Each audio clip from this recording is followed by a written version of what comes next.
Almost 5,000 years ago, humanity was brought to its knees by Erebos, a being known as the genesis of evil. To rid the world of this darkness, 4 great heroes united. In the end, all of them perished in battle, leaving only one man standing, Kyle, the last hero, who represented human's side. Thanks to his friends' sacrifices, Kyle defeated the incarnation of evil and saved humanity.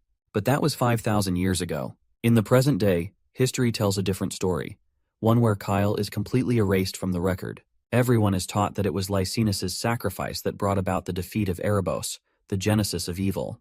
This has gone unquestioned until now. The real twist comes when Kyle, reborn in this era, learns of the tale of Erebos' defeat and realizes his name is nowhere to be found. We will follow the story of reborn Kyle, who, after discovering his absence from history, enrolls at Lumine Academy, the hero academy that houses the hero record, determined to reclaim his place in the world.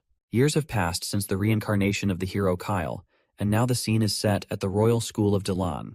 Inside the classroom, the teacher stands before the students who reminds them of the current era they are going through, which is known as the Age of Heroes. It has been 5,000 years since the hero record first appeared in the world, and the lower world has undergone many changes in that time. For example, the Royal School of Delan has been chosen to host this year's Lumine entrance examination. The teacher is filled with excitement, confident that among the students, some have the potential to become heroes. He believes that some will pass the entrance exam and one day have their names written in the hero record. Because of this, he urges everyone to pay attention during the lecture. However, not everyone shares the teacher's enthusiasm. One particular student, seated in the last row, appears completely uninterested and is instead catching some Z's. This student, of course, is Leo. The teacher is frustrated by his lack of attention. He reasons that if Leo isn't paying attention, it must mean he already knows the material and sees no need for instruction. To challenge him, the teacher asks him to explain the ritual from 5,000 years ago that one had to undergo to earn the title of a hero. Leo finally stands up from his seat and responds to the teacher's question in the most casual way possible. He simply states that if someone made a name for themselves, people would just start worshipping them on their own. By the way, Leo's full name is Leo Plav, a 15-year-old from the prestigious House of Plav. It goes without saying that the teacher is clearly disappointed by Leo's half-hearted answer. So, he turns to the class and asks if anyone else would like to volunteer a more detailed response. One of the brighter students eagerly raises their hand and offers an explanation. This student explains that in ancient times, there was no direct way to gain the gods' recognition. Instead, only holy rituals were used to choose who would be considered a hero. A prime example of such a ritual is the ritual of blood. The teacher is thoroughly impressed by the depth of the answer. He's certain that this student, Gullivan, will become the greatest magical genius in the kingdom.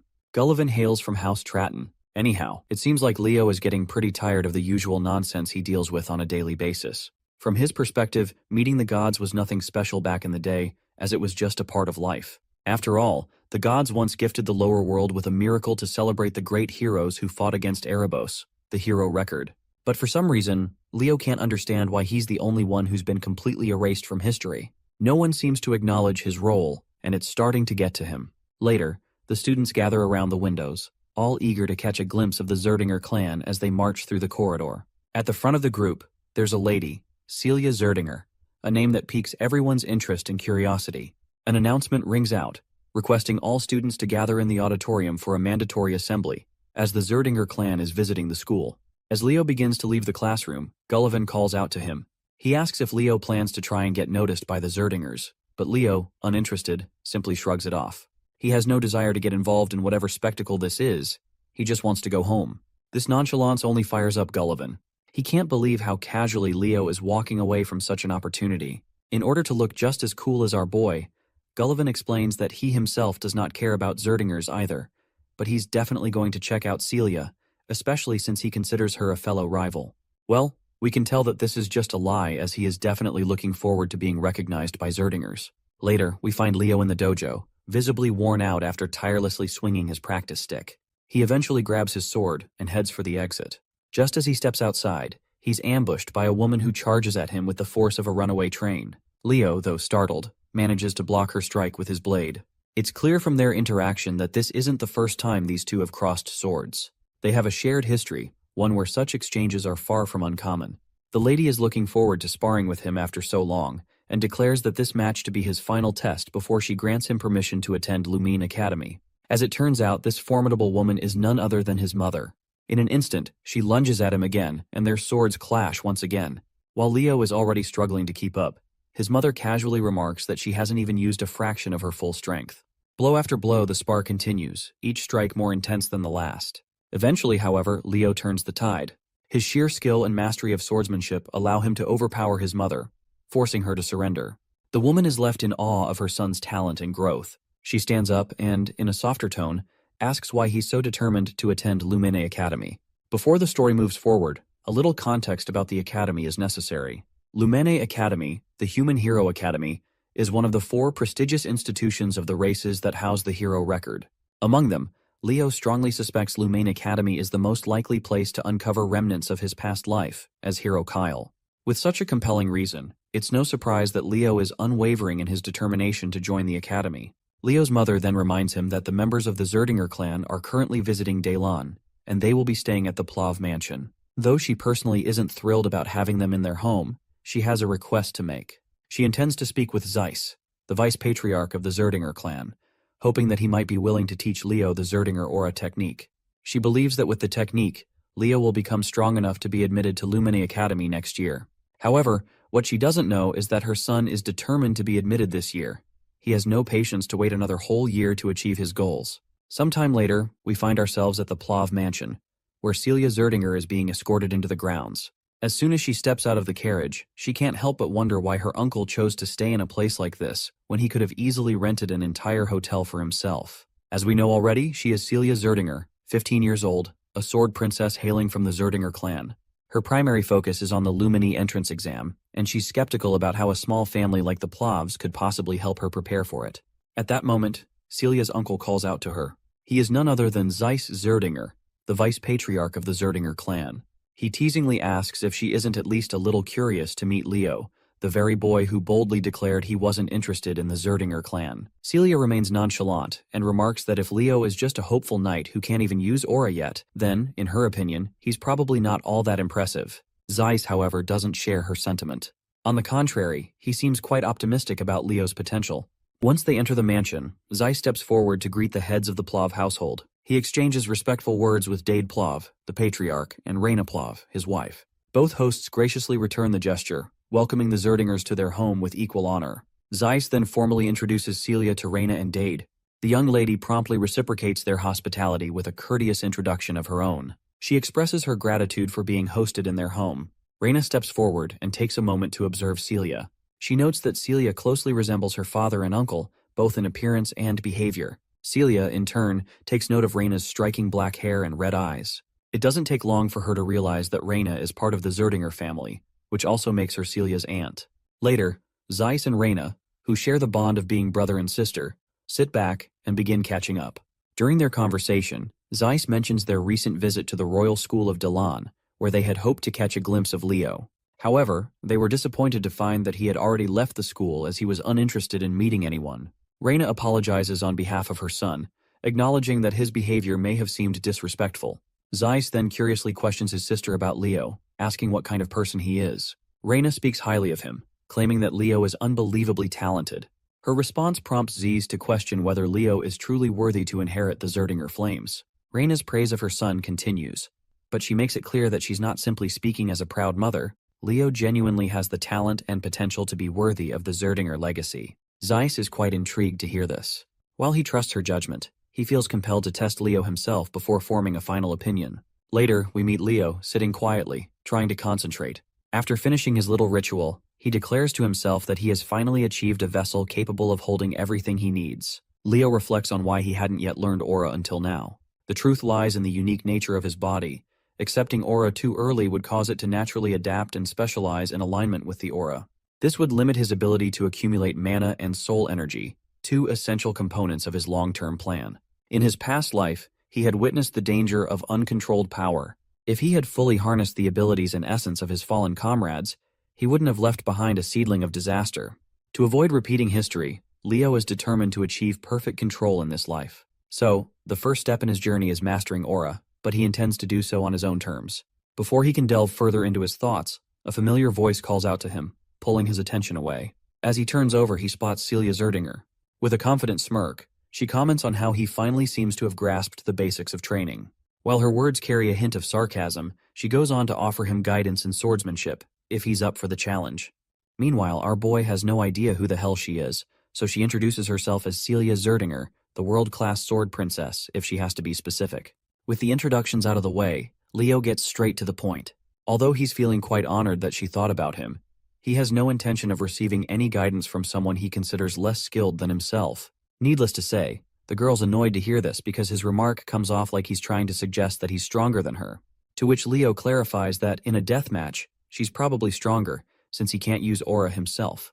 However, sparring with only swordsmanship is a whole different game, and he's certain he can handle her like it's no big deal. Celia feels challenged by his statement, so she looks around and grabs one of the swords from the plethora available. She wants to prove that what he has is nothing more than misplaced confidence, and she plans to do that by defeating him in a duel.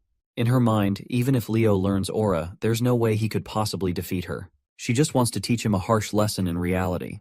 She further claims that if she wins during her week-long stay here, he will become her servant. Leo isn't fazed at all by the term she's thrown at him, and in response, he asks what if he wins. To make things fair, she throws back that if he wins, she'll become his servant instead. Now that the bet is set, Leo grabs a practice sword and dives right into the sparring session.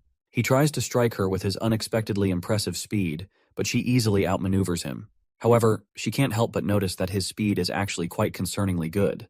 However, Celia is sure that this won't be enough for him to win. As they both charge at each other again, Leo lands a brutally heavy strike, and the sheer strength behind it overwhelms her. She quickly steps back as the force becomes too much to handle, and when Leo's sword collides with the ground, it shatters instantly. But he doesn't stop there. He charges at her once more. The once arrogant lady is already starting to regret challenging Leo, and she's certain she can't possibly block the incoming strike. So she braces herself and takes the hit head-on. But, to everyone's surprise, she didn't take any damage, because she had used an aura armor in the last moments, even though this wasn't part of the spar, because this spar was purely meant to be about swordsmanship. This arrogant piece of work doesn't own up to the fact that she couldn't dodge his attack. Instead, she makes an excuse, claiming it was just a reflex. But Leo declares that he's already won, and it doesn't matter. Of course, this leaves her in disbelief, as she's not ready to hand him the victory that easily. Leo had expected this, so he throws off the magic weight bracelets he was wearing to hold off his physical strength. In the next hit, he literally shatters her barrier, leaving the girl completely boggled. Meanwhile, Leo shows her no mercy and gives her a taste of his full strength. Later in the courtyard, as Leo walks around, he stumbles across his mother, who promptly introduces him to his uncle Zeiss. Leo quickly bows his head to pay his respects, and Zeiss reciprocates, introducing himself as well. The two gentlemen then shake hands. His mother then asks if he's met Celia yet, to which Leo recalls how she had fainted after their battle due to fear.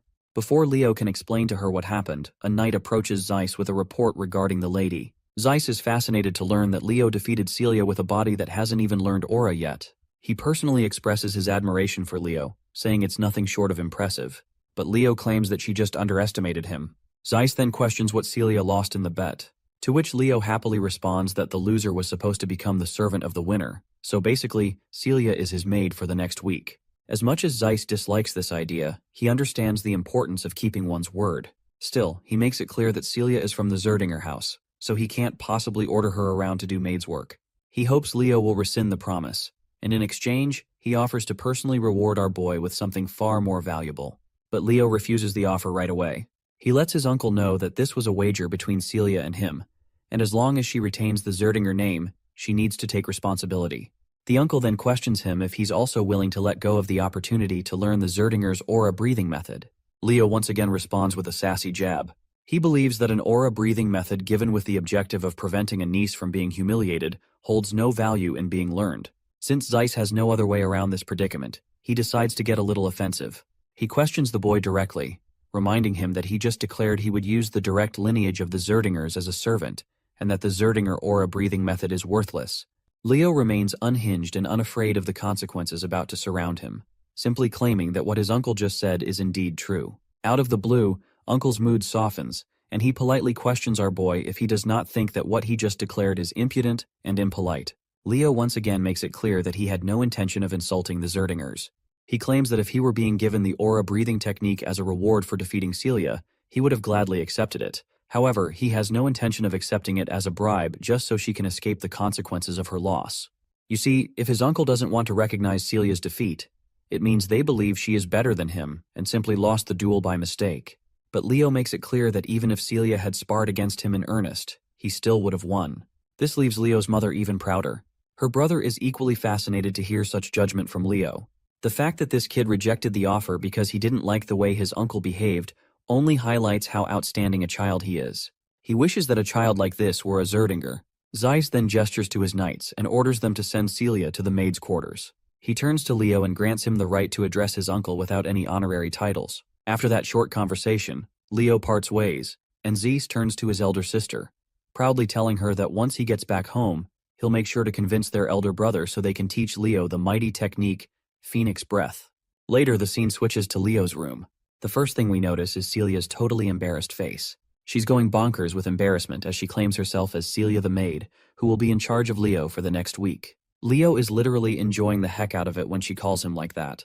Who could have imagined that her usual fancy style would actually suit plain maid clothes so well? And this dress just looks like fire on her. Celia seems annoyed by the way he's praising her, as she knows all too well how beautiful she is. Leo apologizes, as he wasn't intending to offend her with his words. But he admits that he had a certain friend who praised beauty way too much, and that habit must have rubbed off on him. He recalls how that particular friend used to say that the beauty of eternity is unparalleled, and if peace ever returns to this world, he'll spend the rest of his life spreading beauty to everyone.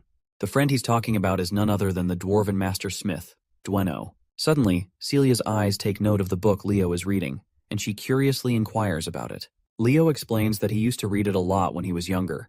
It's the book known as The Great Hero of the Beginning. Celia remembers how she used to read this book when she was literally 5 years old. Seeing how much he likes this particular book, she walks over to the bookshelf and pulls out another one, mentioning that there are a lot of books about Kyle. In response, Leo claims that many of the great achievements in history are difficult to attribute to any single hero. He believes that many of these accomplishments, which are attributed to one hero, might actually be the result of the collective actions of multiple heroes over time. In short, he is trying to imply that Kyle's achievements have also been attributed to other heroes. But Celia dismisses such thoughts, claiming that Kyle was probably a scammer who tried to take credit for the achievements of the great heroes. At least, that's what most people think. And of course, she's one of them. Naturally, Leo isn't thrilled to hear that all people consider Kyle a phony scammer with zero contributions to the world. He then pushes aside all the talk about Kyle and decides it's time for breakfast before starting his training. Celia quickly gets into character, and just like any maid would, she humbly asks her young master if she could train with him. Outwardly, she's all pleasant and polite, but inwardly, the girl feels a lot of toxic thoughts toward him. Still, she has to play along because she wants to uncover the secret behind his strength. Leo promptly starts walking toward the training hall to fulfill her request. A while later, we see an exhausted Celia on her knees, breathing heavily. After this first round, Leo gives his feedback. During fighting, when her stamina reaches its limit, her reaction speed slows, and more gaps appear between her movements. And when that happens, she leaves herself open, and the same happens with her right now. But Celia isn't sure that abusing her body like this is actually helpful for training. Leo responds positively, because he thinks that young people these days are just too weak. You see, compared to the past, aura techniques have developed considerably, and that must be why people stopped caring about body training as much. Aura allows one to enhance their body strength, and if you train your body, the aura is also enhanced as well. The girl simply doesn't want to be labeled as weak, so she gathers her guts and stands up for another round. Before diving in, she warns Leo that he better stop underestimating her. But her reckless charge backfires when Leo just flings her away with one swing, and she crashes to the ground. At this point, she's just frustrated after taking one humiliating defeat after another. Leo then offers her a bracelet, which she quickly extends her hands to grab. Little does she know this bracelet is imbued with weight magic, making it insanely heavy. Meanwhile, Leo flashes a sinister smile as he reveals his sinister intentions. He apparently plans to make her train while she wears this bracelet from this point onward. The next day, we see Zeiss also watching them both train. After seeing how much Celia is struggling, the uncle is sure this is going to be a good experience for her. Before going to Lumen, it might be good for her pride to crumble at least once. He then calls out to Leo and gives him some good news that he's thinking of asking the Patriarch to allow him to inherit Phoenix Breath. The mention of Phoenix Breath catches Leo off guard because, as far as he can recall, that's basically the Zerdinger family's origin for the aura technique. He's heard that only people who are recognized within the family can inherit it. Celia also raises her opinion that her father won't allow it that easily. But it looks like Zeiss has figured this much out already. He proposes a condition to Leo. If he passes the Lumeni entrance examination, he'll be allowed to learn the technique. Of course, this remark doesn't sit well with Celia because, in her eyes, Leo is just a brat who can't even use aura. And since the Lumine entrance examination consists of actual fights, it's going to be very dangerous for him. Well, Leo doesn't shy away from claiming that he doesn't have any real fight experience. But we all know that's only the case if he doesn't take his previous life into account. Zeiss awaits for Leo's opinion, to which our boy quickly agrees, as long as his parents are okay with this decision. A week passes by and the day of the Lumine entrance examination finally arrives. When they see the prominent figure of Celia Zerdinger among the participating students, everyone is in awe. Meanwhile, Celia throws a jab at Leo, asking if he's feeling nervous. It looks like after spending so much time being a personal maid, Celia has lost herself in the character because she's still referring to Leo with the master title. As they stand there, Gullivan's unmistakable voice catches their attention. He's actually here to see Celia, but he's a little shocked when he notices that Leo is with her. This piece of work throws shade at Leo since he believes that our boy does not belong here, since he doesn't even know how to use aura. At the same time, he tries to greet Celia politely. However, the poor guy is totally ignored by the duo like he doesn't even exist. He gets awkward and tries to remind Celia that he's Gullivan Tratton and he had greeted her when they met last time. But to Gullivan's dismay, Celia doesn't recognize his name and quickly grabs Leo's hand in order to leave the scene. Suddenly, they're called by someone else. It's actually two siblings gracing the scene. The taller one is Abad Llewellyn, hailing from the Llewellyn family, and he's 16 years old. And the shorter girl beside her is Chelsea Llewellyn, 14 years old, and she shares the same family name. While Celia seems to recognize these two, Leo has no clue who they are. Celia explains that they're the Llewellyn siblings, hailing from the same heroic lineage of the Lordran Empire, the children of the Llewellyn family. Celia is particularly fired up because she's not thrilled to see these two. She warns Leo that the Llewellyn siblings will be partaking in the exam with them, so they absolutely can't lose to them. She definitely can't have the Zerdinger clan lose to the Llewellyn family. But this isn't really Leo's concern, after all, he's from the Plav family, not Zerdinger. Anyway, when the two greet Celia, she doesn't have any reason to decline their greetings and reciprocates the gesture. She also makes sure to introduce Leo from House Plav, a noble family within the kingdom of Dalad. Hearing that Leo doesn't have a fancy title attached to his name, Abad Llewellyn dismisses him as insignificant. The two siblings promptly twirl around and proceed to walk away, throwing out the warning that they'll surely be in the top spot. It goes without saying that Celia doesn't like the Llewellyn siblings' guts, and is looking forward to thoroughly crushing them in the upcoming trials. Suddenly, someone representing Lumine Academy steps onto the podium, immediately commanding the attention of everyone present. The man introduces himself as Albi Ziron, a professor at Lumine Academy. While Celia's expression shifts to one of shock upon seeing this prestigious figure, Leo seems unimpressed, mostly because he has no idea who this guy is. Celia is visibly annoyed that Leo doesn't even recognize someone of Albi's stature. She takes the opportunity to educate him and explains that Albi Ziron is listed in the Hero Record, a distinguished list of individuals considered heroes of the current era. Leo takes a moment to observe the professor carefully and notices something peculiar: immense mana concentrated in Albi's left eye. Professor Albi then proceeds to address the gathered students. He begins to explain the format of the entrance examination. According to Albi, the trials involve two main components: one-on-one combat and monster subjugation. Traditionally, participants would take turns completing these tasks. However, Albi immediately clarifies that he finds such methods tedious and wastes no time proving his point. In an instant, he burns the sheet of paper he was holding, as if discarding the conventional exam structure entirely. And up next, he pulls out a thick, ancient-looking book. As he opens it, the teacher summons forth the first chapter titled Prologue, The Wild Forest. In that moment, a massive enchantment circle begins to glow under the feet of the entire student body. The scene is set, and no one has a clue what the professor intends to do next. But one thing becomes crystal clear, which is that Albi Ziron despises inefficiency. He declares that he's combining all the trials into one seamless challenge and will move forward at once. To understand what's happening, we learn that the hero record isn't just a historical record. Its real value lies in its ability to manifest the hero's world, which contains the experiences of past heroes. By accessing this world, one can inherit the power of a previous hero. Simply put, it's almost like a hero training system. All the students have been transported into this hero's world, known as the Wild Forest. The professor announces that their one and only objective is to survive. Whether they join forces or eliminate each other, they can do whatever it takes to stay alive. Those who want to quit can break the orb they're holding and return. That's all there is to it. After looking around for a few minutes, it doesn't take our boy long to recognize the place. It looks exactly as he remembers. You see, this used to be an elven forest before it was taken over by the witch queen, Silatna. Meanwhile, some students just want to go back, especially since they think that this place is nothing more than an illusion. But our boy doesn't share the same thoughts. As far as he can tell, while this world might have come from the examiner's memories, everything that is going to happen here will be real. The deadly hazards here could seriously kill someone if they're not careful enough. With the mention of danger, Leo notices someone's presence and is soon attacked by an arrow that literally shatters the ground beneath him upon impact.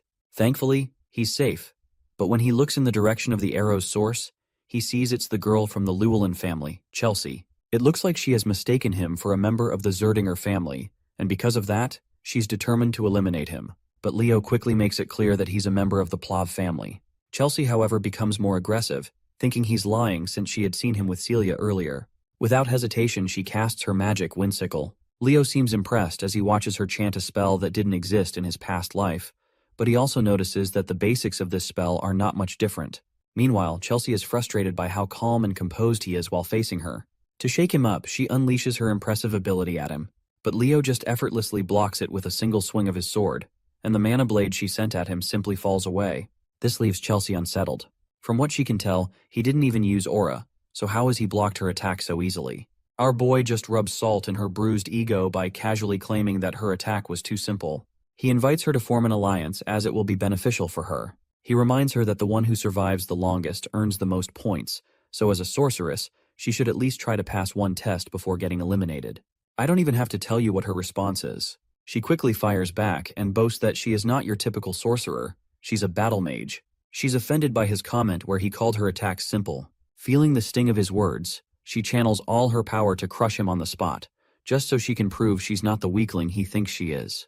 But all of her attacks end up being pointless, as Leo isn't even standing in the direction where the blades are heading. What's worse is that she can't feel a trace of mana anywhere, so she can't even spot him where he is. But her eyes soon meet Leo, who's right in front of her with his fist balled up. We don't get to see if that punch lands on her terrified face or not, but one thing is clear.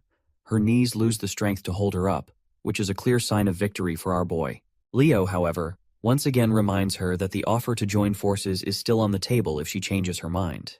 Before we can hear her response, the scene cuts to the faculty of Lumine Academy, who are watching the show through a digital window. They're thrilled to see that the battle is finally heating up. Back to Chelsea. It looks like she's getting no mercy. Leo has tied her to a tree trunk, and the look on his face clearly shows he's not exactly having good intentions for this poor girl. He also makes sure to start a small bonfire since the night is settling in. The fire intensifies, and flames begin to crawl toward the damsel in distress tied to the log. Seeing the flames causes her to panic. But she could avoid this fate if she agrees to cooperate with Leo. But well, this lady is as stubborn as they come and refuses outright. She makes it clear she needs no one to ally with her except for her brother. She tries to use some wind magic, but her efforts prove futile because Leo has already placed a skill that restricts magic. Though inwardly, he reveals to us that he doesn't have enough mana to maintain this skill, so it won't last much longer. The lady finally relents, thinking she doesn't need magic to get herself out of this mess. But that's exactly why Leo is here. He's more than ready to keep a close watch to make sure she's not trying anything tricky. Without hesitation, he cranks up the intensity of the fire, and soon the flames begin to catch on her. Even her clothes start to burn. Well, that's the last straw. The girl finally concedes and agrees to form an alliance with him. But of course, a few words aren't enough to convince Leo. He tells her to swear on her family's name. The girl quickly fulfills his demand, swearing on the Llewellyn family name that she will cooperate. Finally, Leo releases the ropes that were holding her, but before she can fall into the scorching flames, he cradles her in his arms. The scene transitions back to the teachers, who are diligently watching the students perform. So far, Albie Zeron has not seen a student who can live up to his standards. To think that most of the students chose to compete and fight each other seems utterly foolish and ridiculous. The only ones showing real strength to the point where it's noticeable are Celia Zerdinger and Abad Llewellyn, who are working closely together. At least this gives him some reassurance that there is still hope for the students. Then, his attention shifts to Leo and Chelsea, who are also working together. His eyes are particularly fixated on Leo. Although the fire stunt he pulled on Chelsea was pretty immature, getting Chelsea Llewellyn to cooperate at least earns him a passing grade in Albie's eyes, especially since he doesn't possess the power or grace of Celia and Abad. However, it seems this is where the teacher is utterly wrong, because our boy took down Celia without even breaking a sweat. Regardless, Albie Zeron considers Leo an unexpected dark horse in this competition. After slashing down a few monsters in their path, both Leo and Chelsea decide to move forward. It seems that Chelsea has finally started to realize that forming an alliance with Leo wasn't such a terrible decision after all. She then asks him what aura he's using, as she hasn't detected any mana from it. To her surprise, Leo casually drops the bombshell that he doesn't even know how to use aura. Unsurprisingly, this shocks and surprises her. While they're going back and forth, a monster is lurking behind the bushes, keeping a close eye on them. But Chelsea quickly notices the presence of the monster and fires at it instantly. Not gonna lie, this attack was way too overpowered for such a feeble monster. Even Leo admits that she does indeed have impressive strength, but the way she uses it is completely wrong. Suddenly, Leo senses something strange and tells her to halt her movements. He's noticed something odd in the sand. When he crouches down, he notices dry ground and decayed dead bodies of people. Out of the blue, an explosion erupts, but Leo quickly jumps away while carrying Chelsea in his arms. The sneaky bastards who had set the trap finally emerge from hiding. It turns out it's Gullivan and his partners. We all know that he's got beef with Leo, so it's no surprise he's here to specifically target him. He commands one of his companions to charge, and the poor fool obeys without hesitation. Unfortunately for him, he's greeted with a jaw-breaking blow from Leo, leaving him sprawled out on the ground. Leo stands tall, exuding total GigaChad energy, and calmly tells Chelsea to just watch his back. For a moment, Chelsea is startled, seeing how effortlessly he has saved her twice in a row. But she quickly gets up and positions herself behind him, ready to face the remaining goons. Meanwhile, Gullivan does what he does best, runs for his pathetic life. He abandons his crew, desperately trying to put as much distance between himself and Leo as possible. The only thought crossing through his mind is to find a partner fast. As fate would have it, Celia spots him from a distance. Instead of chasing him, she calmly walks into the direction he's running from. When they finally arrive at the scene, what they see is jaw-dropping. The area is littered with monster corpses and the bodies of students who had tried and failed to take them on. Naturally, Chelsea lights up at finally being reunited with her brother. Meanwhile, Celia throws shade at Leo, demanding to know what in the world he's doing with Chelsea. Leo proudly claims that it was his decision to form an alliance with her. Celia, however, finds it hard to believe. She would rather believe him if he had claimed to see a cockroach doing backflips than believe he managed to convince Chelsea the stubborn goat to form an alliance. To this, Leo casually and sinisterly claims that he simply convinced her. His wicked grin unsettles even Celia, who begins to wonder what exactly he might have done to convince her. Anyhow, our boy moves to help the students he just knocked out back to their feet. Seeing this, Abad questions why Leo is helping their opponents. Our boy quickly clears the air that there's no need to fight among themselves. Instead, sticking together to defeat the challenges of this world is a much better idea than fighting selfishly. Since Abad and the others seem clueless about what challenge he is talking about, Leo draws their attention to the nearby decayed corpses, hinting at a bigger issue. Seeing the corpses on the ground, one of the students comments that it looks like their moisture has been drained. Leo clarifies that this isn't the only odd thing here. He points out how this place, out of nowhere, seems completely devoid of any monster presence. It's as if the monsters are afraid of something, like a high-tier monster has appeared and scared off the others in the forest. As the pieces start falling into place, Abad finally understands what's going on. As far as his understanding goes, Hero Albi's first feat was defeating a high-tier monster. Just then, they all hear a massive roar in the distance, the sound of something close and ominous stirring deep in the forest. The roar fills the air with tension, a clear sign that the monster has finally decided to reveal itself. Meanwhile, Gullivan stumbles through the forest alone, holding a torch in his hand. He looks terrified, and despite being deep in trouble, his feeble mind is more focused on getting revenge from our boy than on survival. Suddenly, he notices a corpse at his feet, and there is also something behind this veil of darkness that causes him to trip and fall. The thing he saw in the dark is a giant monster. The monster looks like a giant spider, and it seems to be quite hungry. By now, it's clear that Gullivan is as good as dead. Let's explore what's happening with Professor Albi and the students. It turns out that a staggering 500 students all failed the exam. The real problem is the fact that the selection process requires the selection of at least 100 students, but there are only 50 of them still left in the test. Instead of forcing himself to pick, the professor believes that he's only going to select suitable candidates that meet his expectations. After all, the headmaster put him in charge knowing that he would pick the cream of the crop. Albi is a believer in discovering heroes in the time of great difficulty. He has gained an interest over Leo Plov, a dark horse with unexpected talent. The question is, will this dark horse be able to overcome the harsh exam? Going back to the scene of the students in the exam, they're fast on their feet and have trouble navigating because of the dark atmosphere. Celia illuminates her blade and claims that she's seen something up ahead. Her sword's red shimmer reveals the face of the terrifying spider who is currently devouring its prey. It strikes fear into their hearts as Abad rushes to use a mage spell to take down the threat. However, Leo is quick to stop him and advises Gullivan to break the crystal.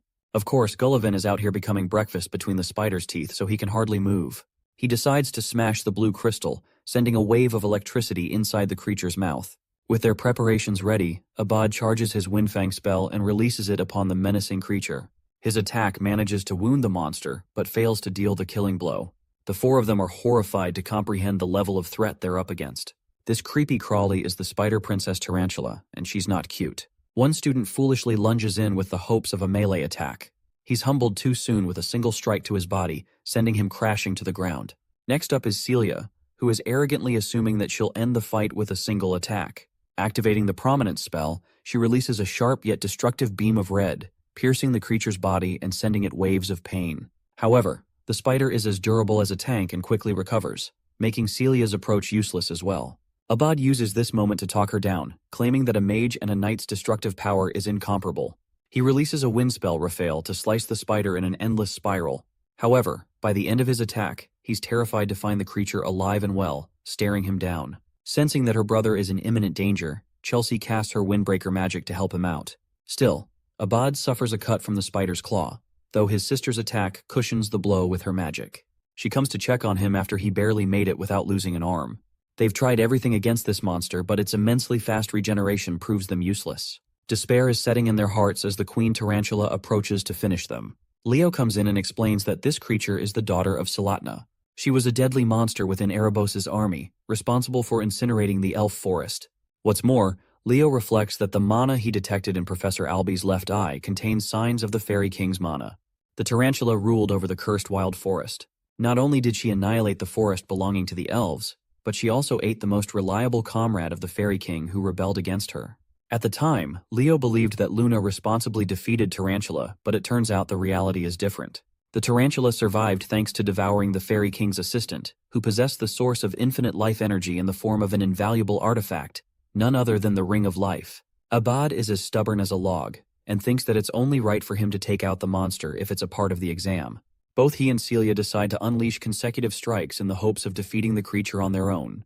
The tarantula endures their wrath, but Leo thinks it's all useless since the creature will just keep regenerating to no end. In fact, they'll be the ones to run out of mana first. In a last-ditch effort, Celia asks for his opinion on how they should handle the monster. Leo explains that it requires the teamwork of two, but his suggestion is immediately met with disagreement by Abad, who is selfishly hoping to overcome the monster on his own. The same goes for Celia too. With both of them acting like children, our boy comes and gives them a dear reality check, that if they don't work together to defeat the monster, they will all fail. His words finally get through. Abad amuses the possibility of them working together, and thinks that it will still consume some time to initiate a joint strike that kills the creature in one go. The thing is, since no one apart from them can stall the monster, it's going to be hard. Deciding to step up and contribute in their struggle, Leo expresses that he can buy some time for them. Celia thinks he's become a nutcase and reminds our boy that he can't even use aura yet. Leo confirms that he can hold out no longer than 5 minutes for them in his state. The magician Abad is afraid that their coordinated attack might still fail by then. However, Leo is absolutely certain that it will work and picks up a weapon from the ground. He adds that both fire and wind elements share a great affinity with each other, so it will be sufficient. Despite their differences, the Sword Princess and the Great Magician become allies, while Leo looks up to the ugly spider as a good challenge and a reminder of his past life. The fight begins with our boy impressively slicing off the creature's limb with a sharp swing, shocking the other two students. He goes on to annihilate the creature's face, and finds himself satisfied to find the monster of Tartaros. Exploring a flashback of the past, we see an elven child running in frightening tears. Unfortunately, the monster Tartaros captures him with its webbing. With the boy completely immobilized in the creature's net, there's just no chance of escaping anymore. The spider quickly arrives, ready to consume him whole. The boy begs for his mother's help and awaits impending doom, until one radiant being appears as a savior, a being of light that stops the creature from hurting the child.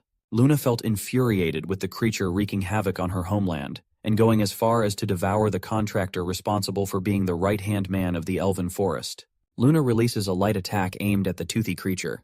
Her magic attack enveloped Tartaros, caging the creature before sending down a column of thunder. Luna wasn't expecting Erebos' army to have come and conquered the elven forest as well. At the time, Leo in his original life became responsible for freeing the kid, helping him escape the webbing net. Let's explore the current scene, where he's standing with an axe in hand, ready to buy time for his teammates. Still, he can't do much without his aura. Requesting Chelsea for help, Leo instructs her to use elemental magic, targeting him with her weapons. He evasively dodges a strike. Because of his immense speed, Chelsea is concerned that he might get caught up in the attack at this rate. However, Leo emphasizes that he's going to be just fine so long as she hurries up. Chelsea activates her magic, ready to mold any kind of weapon for him. Leo is fine with anything as long as it works. She manifests a weapon for him, while he guesses that she's preparing a scimitar and a bastard sword. With both weapons in hand, Leo unleashes his fury of slashes, cutting down on the spider. With each weapon breaking, Chelsea sends another one in his direction. He catches a dagger and a battle axe. Leo's shocking and overwhelming physical capabilities have shocked Chelsea to the core, so much so that she thinks he's an expert in martial arts. Even Abad can't help but think of him as strong. Still, it's not like he's invincible, as a sharp cut grazes his face. Leo thinks that if he can't even stop a stupid spider here and now, then his friends will never stop mocking him in the afterlife. He ramps up the intensity and cuts down the spider, requesting for another weapon. Unfortunately, Chelsea is all out of weapons in her disposal, which comes as a shock to him. Thankfully, however, Celia has already finished preparing her ultimate strike. She unleashes a roaring spiral of fire, incinerating the creature and defeating it at once. The ring of life drops is cleared from its body, and the monster is subjugated at last. Celia drops to the ground, thankful that everything is over now. Still, she can't help but focus on Leo's inhuman performance to hold back Tartaros for 5 minutes. Celia tries to praise him, but Chelsea is even faster with her words. She's become his #1 fan and thinks that his performance just now was comparable to the heroes of the legends. Leo doesn't think much of it, but this chick is going crazy for him as she wants to become a battle mage specialist. She pleads to learn from him. Funnily enough, Celia is hoping for Chelsea to receive exclusive training from him to get a taste of what suffering truly looks like. Anyway, our boy proceeds to grab the Ring of Life, which manifests Prince Silid as a fairy. He rekindles the prince's memory by saying his name. Hearing that, he goes back into the ring and accepting Silid as the Fairy King. This is all thanks to Professor Albie stumbling upon the Eye of Mana. The countdown for the testing ground is starting. Clearing Taste Stage has earned them the reward of the Fairy King's pledge. Before they're transferred, Leo recognizes someone from his past life. Fast forward to Kalian Badian, the principal of the academy, who is reviewing the exam report of the Western Territory. His assistant wonders how many students Albie ended up passing because of his strict requirements. The headmaster is rather surprised to see 40 students coming clean from the exam, which still isn't a high number. The headmaster isn't too disappointed because this dude thought he'd only see 10 students passing at most. This is still a great achievement. Celia and Abad seem to be the top candidates in his expectations.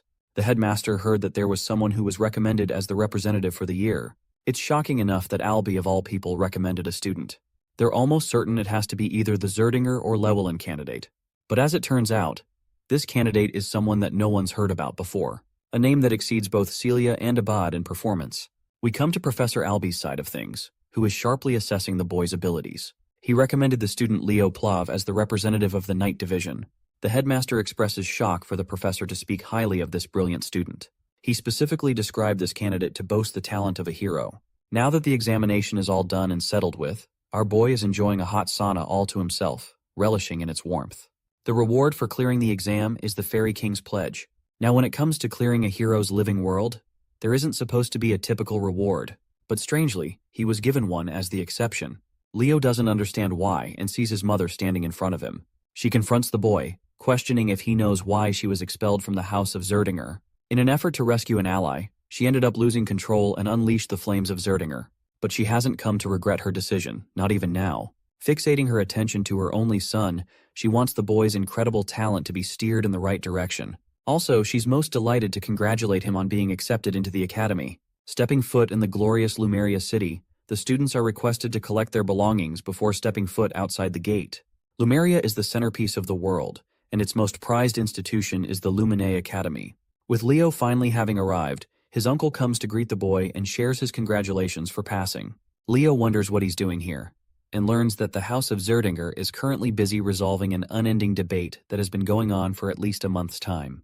He quizzes the boy, asking if he knows the reason for the conflict. Leo wonders if it has anything to do with the inheritance of the Phoenix Breath. His uncle confirms that it's exactly the case, and while his older sister isn't a part of the Zerdinger clan, Leo is inevitably her son. Then there's the fact that the elders of the clan are highly impressed by the boy's clearance of the Western exam, notorious for being extremely difficult. Leo is handed a special subspace key, which he decides to use at once by chanting a command. It unlocks access to a special book. His uncle then instructs him to stain the pages of the book with his blood. Leo follows his instructions, biting his thumb and releasing the splattering drops on the page. Now that he's shared his blood, he has access to the information inside the book. No one else will be able to know. And while it isn't easy to master the techniques of the Zerdingers, his uncle is confident in the boy's talent and believes he will get used to it in no time. With this, he officially welcomes him to the House of Zerdinger. After their meeting, Celia requests to meet Leo in an unknown location. Suddenly, a girl randomly bumps into him, causing the both of them to crash. Glasses girl over here quickly gathers her books, apologizing for her careless rushing. She goes away when Leo notices her card. He picks it up and learns about Chloe Muller, who is a freshman at the academy. Leo opens the door to find an annoyed Celia, who reminds him that they've got a lot of things to shop for and he's already late. He apologizes, as he unexpectedly ran into his uncle before coming here. Beaming with joy, Celia curiously asks what happened. To answer her burning question, the boy commands the flames of the Zerdinger family, questioning if he's doing things the right way. Seeing this, she's in utter disbelief. The confident Leo managed to master the secret technique in less than a month. His incredible achievement causes her to fall in shock and leaves her wondering if he's even human. Later that day, the Sword Princess and the Forgotten Hero are spotting a ship docking nearby. Professor Ain Elandieu introduces himself as the instructor of the night class. He wants the students to board the ship immediately, as they will be leaving for Lumen soon.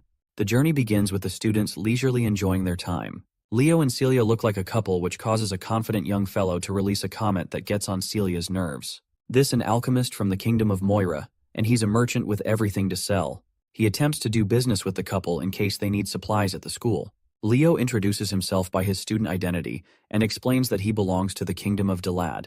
Thomas is noticeably surprised to hear this, because that kingdom took the difficult Western exam. Leo wants to address the elephant in the room, as he's finding the whole setting a little too strange. It seems too peaceful, even though Celia thinks that this is the standard treatment the freshmen should receive after clearing the exam. The boy turns his attention to their instructor, while Thomas agrees with Celia's understanding of the situation. All of a sudden, the ship shakes as a gigantic tentacle rises from the ocean. It nearly crushes Thomas, while the rest of the students are begging for their instructor to intervene. Casually sipping his wine, their teacher mocks them for ever even asking for help. He reminds them that the students of the Lumen Academy are expected to perform their best in the time of danger, so this is a challenge for them to overcome on their own. They're up against the ugliest of the uglies. A giant kraken stares down at the students. Even in this tense situation, the Forgotten Hero maintains his composure and slices the creature's tentacle with his blade. Celia's also doing fine on her own.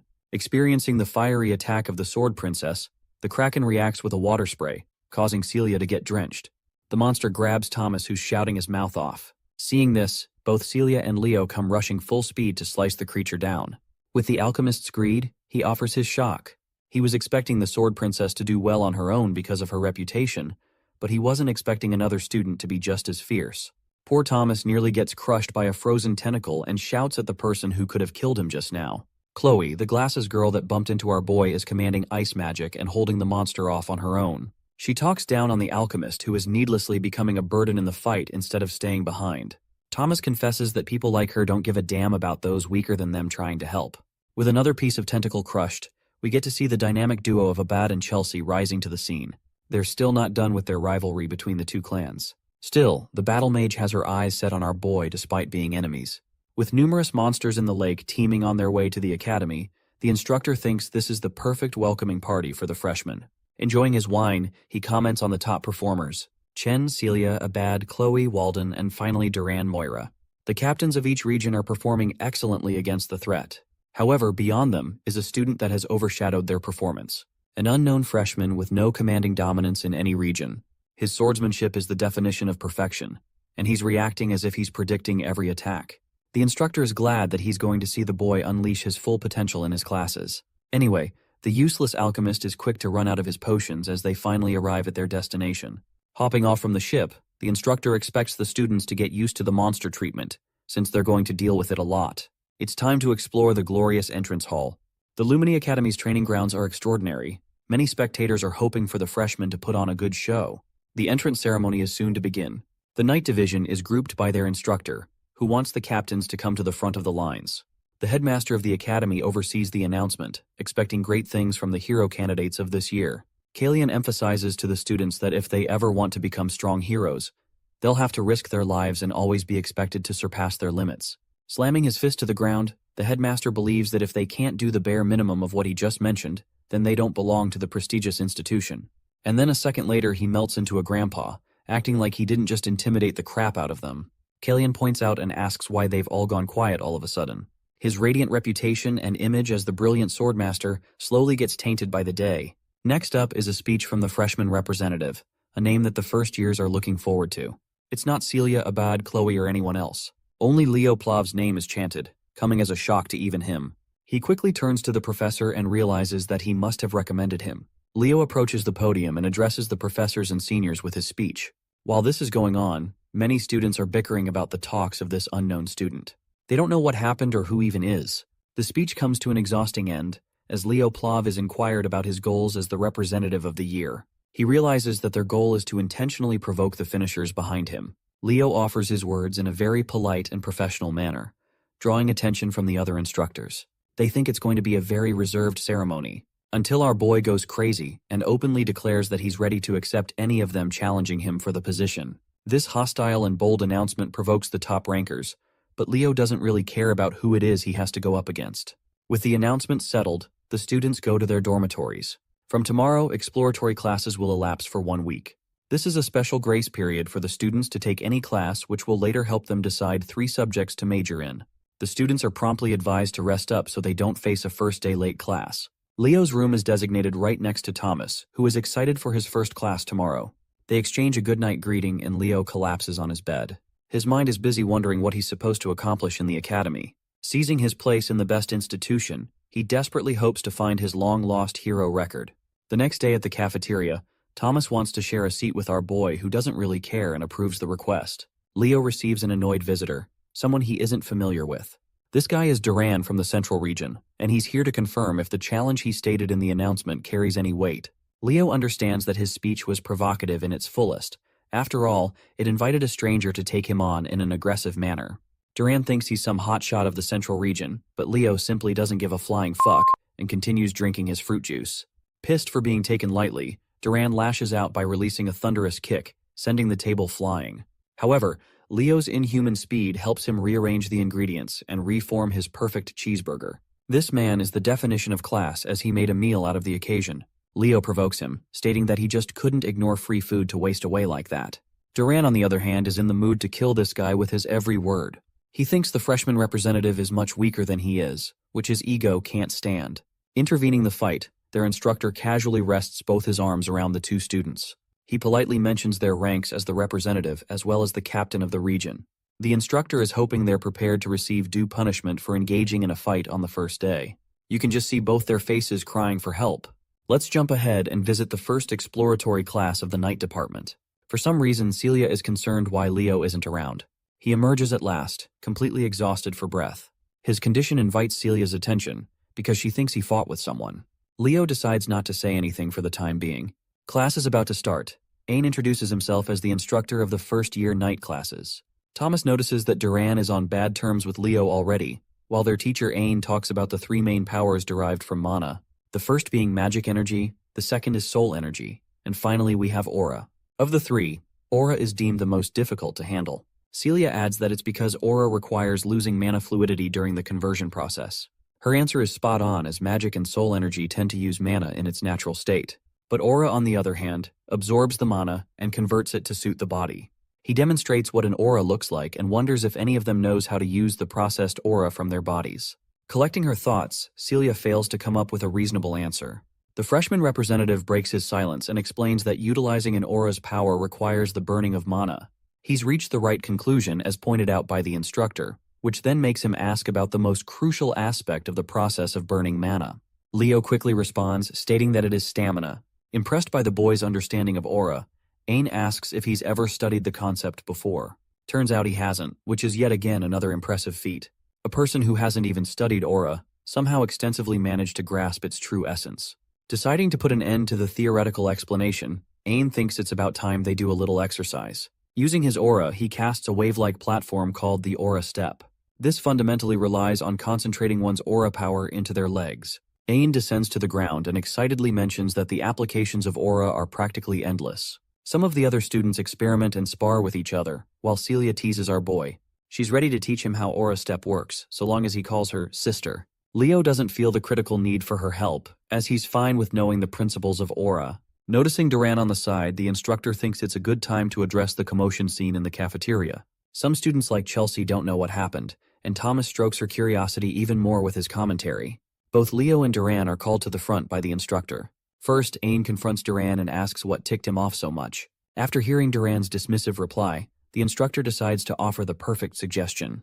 He wants the Central Region captain to square off against the freshman representative in a running competition, all to decide the student fit to lead the class. Ain outlines that both students are openly allowed to use their aura without any restrictions stopping them, which seems like the perfect advantage to Duran. The day of the competition is here. Thomas, being the expert businessman, is busy hosting a betting system. The first contestant is the genius of the House of Moira and the master of the lightning aura, Duran. Facing him is the dark horse without a special background. A man who leaped ahead even the captains of the regions and became the freshman representative, Leo Plav. The students are expecting great things from the freshman representative.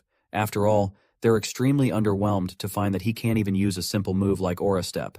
They all think his position is unwarranted, and someone like the captain of the Central Region is more fitting for the role of a representative. Realizing that it's the perfect moment to start, Ain lays out the rules. The first to hit the finish line will win, and their opponent will have to accept the results of the outcome without fail. The race is about to begin.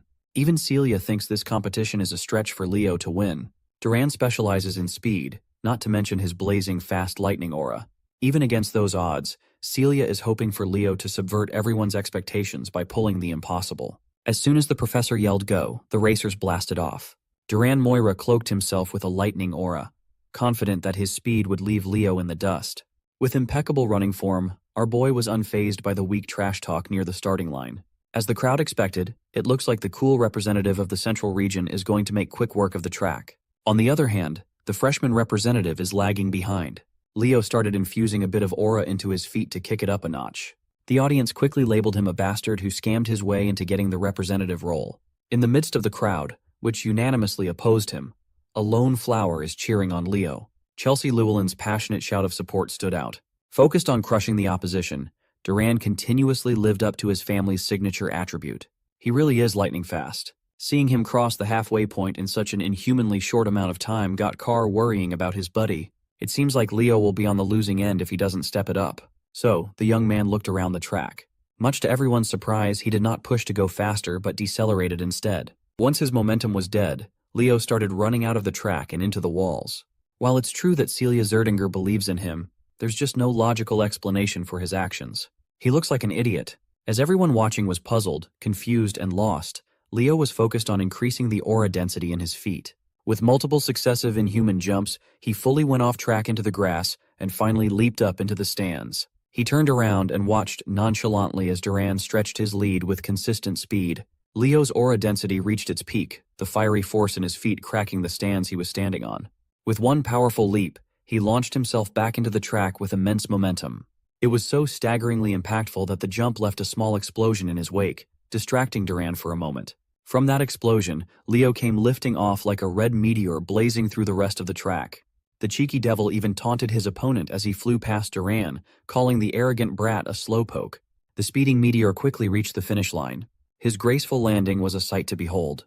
Duran watched a few meters away, dumbfounded. His lightning cloak has been banished. This is a clear and utter L. Leo craned his head back and confidently smiled. He won, but the damage in the stands was quite heavy. It was worth it, though. The crowd, who was talking smack just a second ago, was bewildered. They knew that whatever they just saw was no joke. As far as they know, Duran is the fastest among first-year students.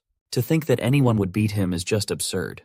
Moreover, he lost to a kid who hasn't properly learned aura yet. Among everyone in the crowd, one of the few that caught what Leo truly did was Celia. She knew that he didn't use aura step. What he showed was a full-blown phoenix step. Since Leo won, Carr and Chelsea were brimming with joy, full of compliments for their friend. The professor quietly deliberated what he had just seen. Duran used his specialty, lightning aura, and increased his speed. That was already expected, but the speed that the boy displayed was still mind-blowing. Meanwhile, Leo Plav was significantly slower in the traditional sense, but he was far better at handling aura. He gathered and focused his fire aura on his feet to blast off. He created a single formidable aura step in the process of doing so. It was a flawless application of a simple concept. Being the sportsman that he is, Leo came up to Duran and offered his hand while telling him that it was a good match. He even admitted that if this was a long-distance race, the results would have been different. Still salty about his loss, The brat refused to shake his hand, and even bumped his shoulder out of the way. The professor is positive that among the current generation of disciples they have, a formidable hero might finally be born again. As soon as Leo reached the corner of his friends, Chelsea immediately showered him with compliments. He was so cool that she expressed her desire to train with him. Carr asks Celia why Chelsea is so into Leo and not him when the answer is so blatantly obvious. Since the class was over, Carr invited everyone to the cafe, even offering to treat everyone. Leo apologized as he couldn't tag along for leisure. Without saying another word, he quietly walked away from his clique. When asked where he was going, he simply answered that he was going to listen in on summoning classes. Confused, his friends asked why a night student would sit down in a summoning class. As usual, the reason is for research purposes. There's still something Leo can't wrap his head around. Why did the Fairy King give him the pledge as a reward? As far as he knows, the rewards of the hero's world are connected to the world owner's power. The reward he received is seemingly related to summoning, but Professor Albie is a pure magician and not a summoner. By that logic, Leo should have received a magic-related ability. Furthermore, to make contact with a fair, one must go to Fairyland. Whatever reward he got won't be of use for now. While Leo was waiting at the site of the summoning classes, a familiar voice asked if he was also a summoning student. It turned out to be the Eastern captain and top scorer, Chen Xia. Unlike the other captain who just raced, this lady is polite, cheerful, and kind. They exchanged pleasantries, and she insisted that he just call her Xia from now on. She was sure that Leo was a student of the Night Division, so seeing that he also had an interest in summoning was very unexpected. He asserted that he's simply interested in spiritualism. If that's the case, then they are going to see each other more often in a lot of classes. When asked what spirit she made a contract with, Xia summoned a beautiful water sprite out of thin air. Unfortunately, Leo hasn't made a single contract yet. As kind as always, Xia insisted that if he ever needed help with spirit summoning, he should feel free to call her. Leo is not one to turn down help and connections. Then he made the mistake of asking a lady how old she was. Xia smiled and answered that she was 17 years old. She also knows that Leo is younger than her at just 15. In Leo's mind, he was thinking of how young Xia looked. She looks even younger than Chelsea. Sina noticed his brief pause and confronted him if he was thinking of something rude, which Leo denied. That's right, boys. Always deny. Anyway, she just came up to him to say that she was deeply impressed by his race against Duran. She was actually in the crowd while it was going down. The sight of him blazing through the track has been imprinted in her mind. With determination, she asked him to accept her challenge to one of these days. Amused, Leo smiled and didn't back down.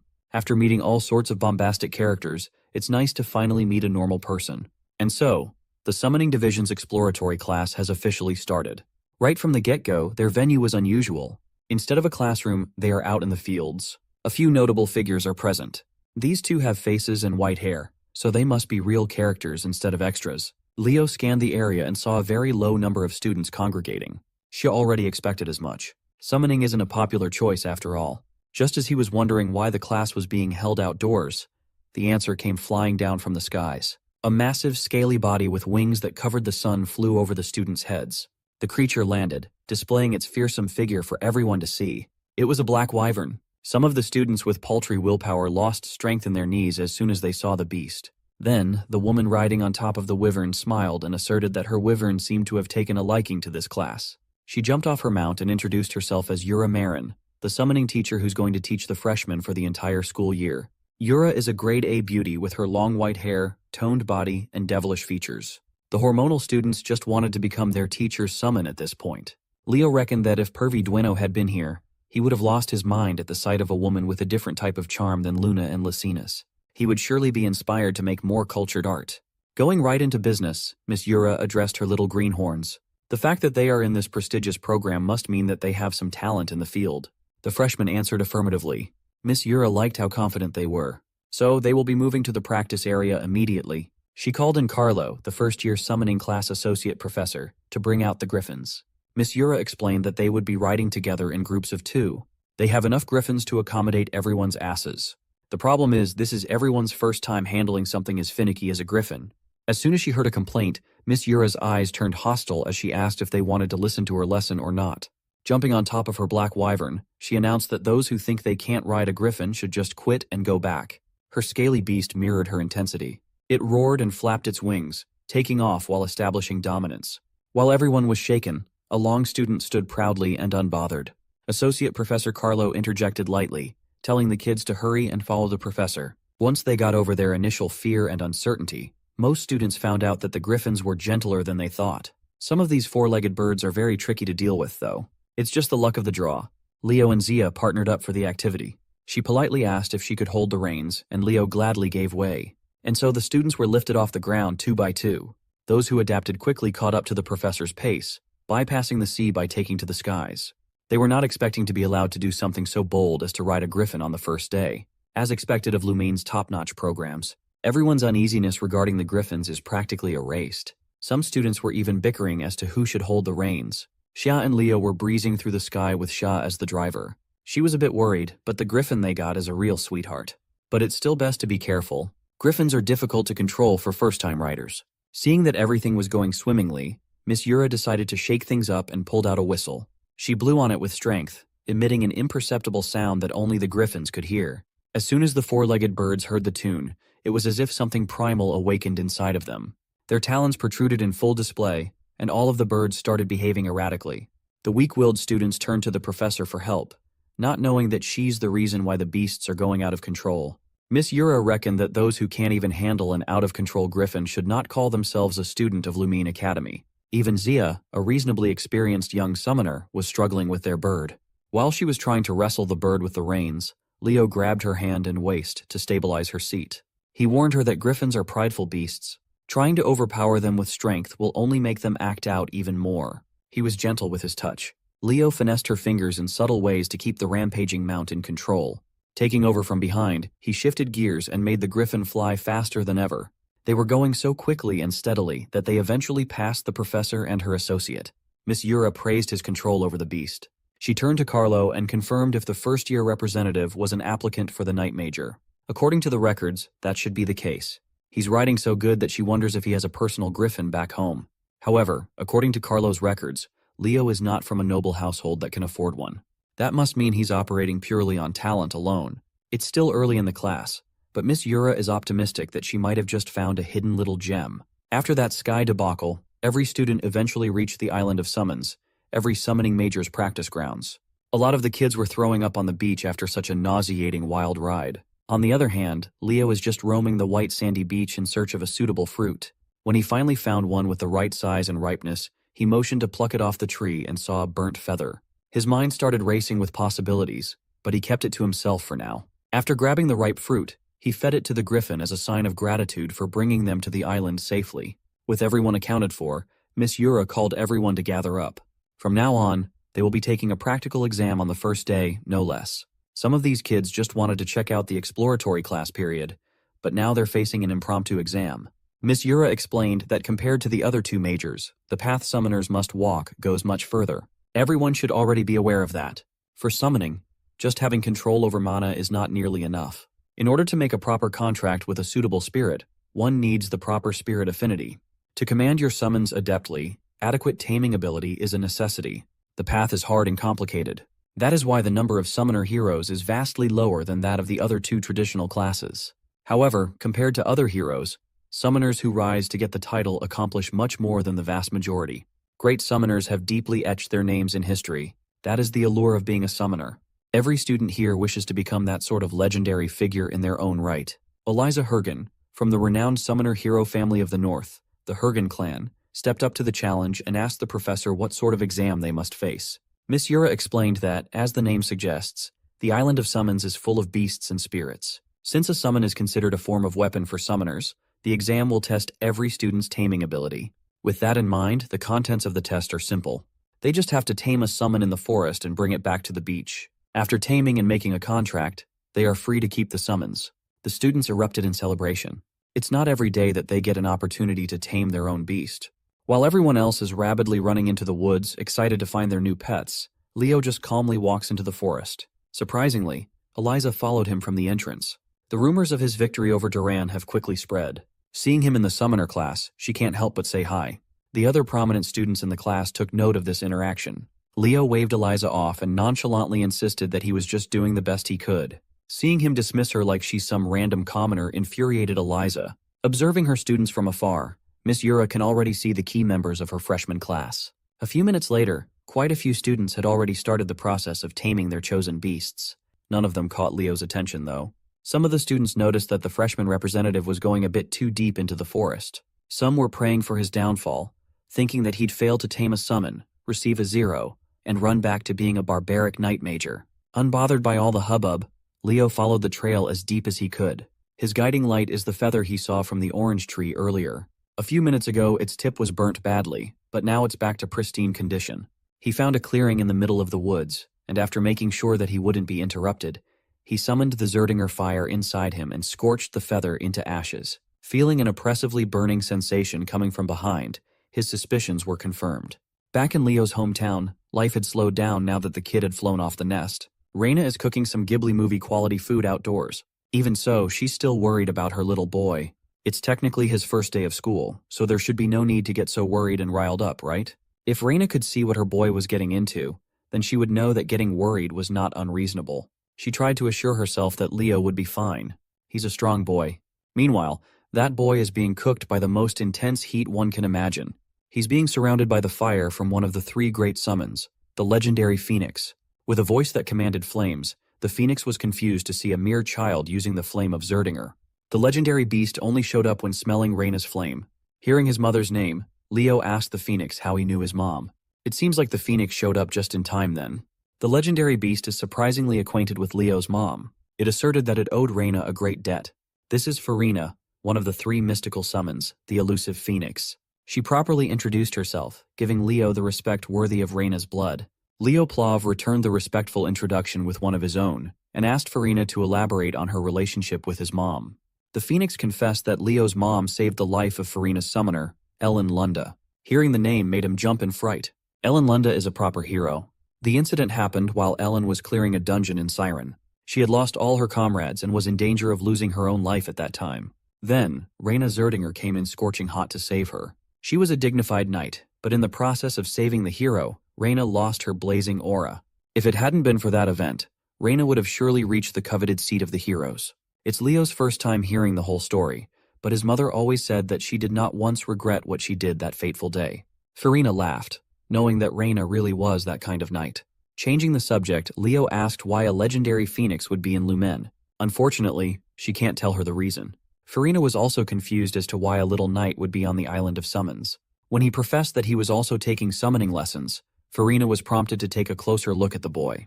After seeing such a rich aura inside of him, almost as though he's not a child, Farina roared in laughter, deeming their meeting as fate. She can finally repay the debt that she owes his mother. Farina urged Leo to reach his hand out and hold her flame. The fire danced around his palm and eventually took the shape of an egg. Inside was the child of a phoenix. Farina hopes that one day, when he becomes a great summoner, Leo will make a contract with her child. It's unfortunate that the summoner was arranged to receive the egg, but Farina prefers Leo. When the young man asked if it would be possible to hatch and tame it now, the phoenix almost dropped to the ground in surprise.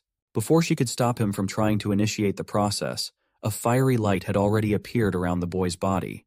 Farina tried to warn him that it was far too early to do this. If things go wrong, he might even lose his life. With unshakable concentration, Leo reached the point of no return. Farina was forced to accept that his willingness to challenge the impossible without even flinching is a trait he got from his mother. All she can do is bid him luck. In the process of hatching the egg, it was as though it was only him and the fire inside it existed in the world. Leo reached his hand out, enamored by the beautiful blaze.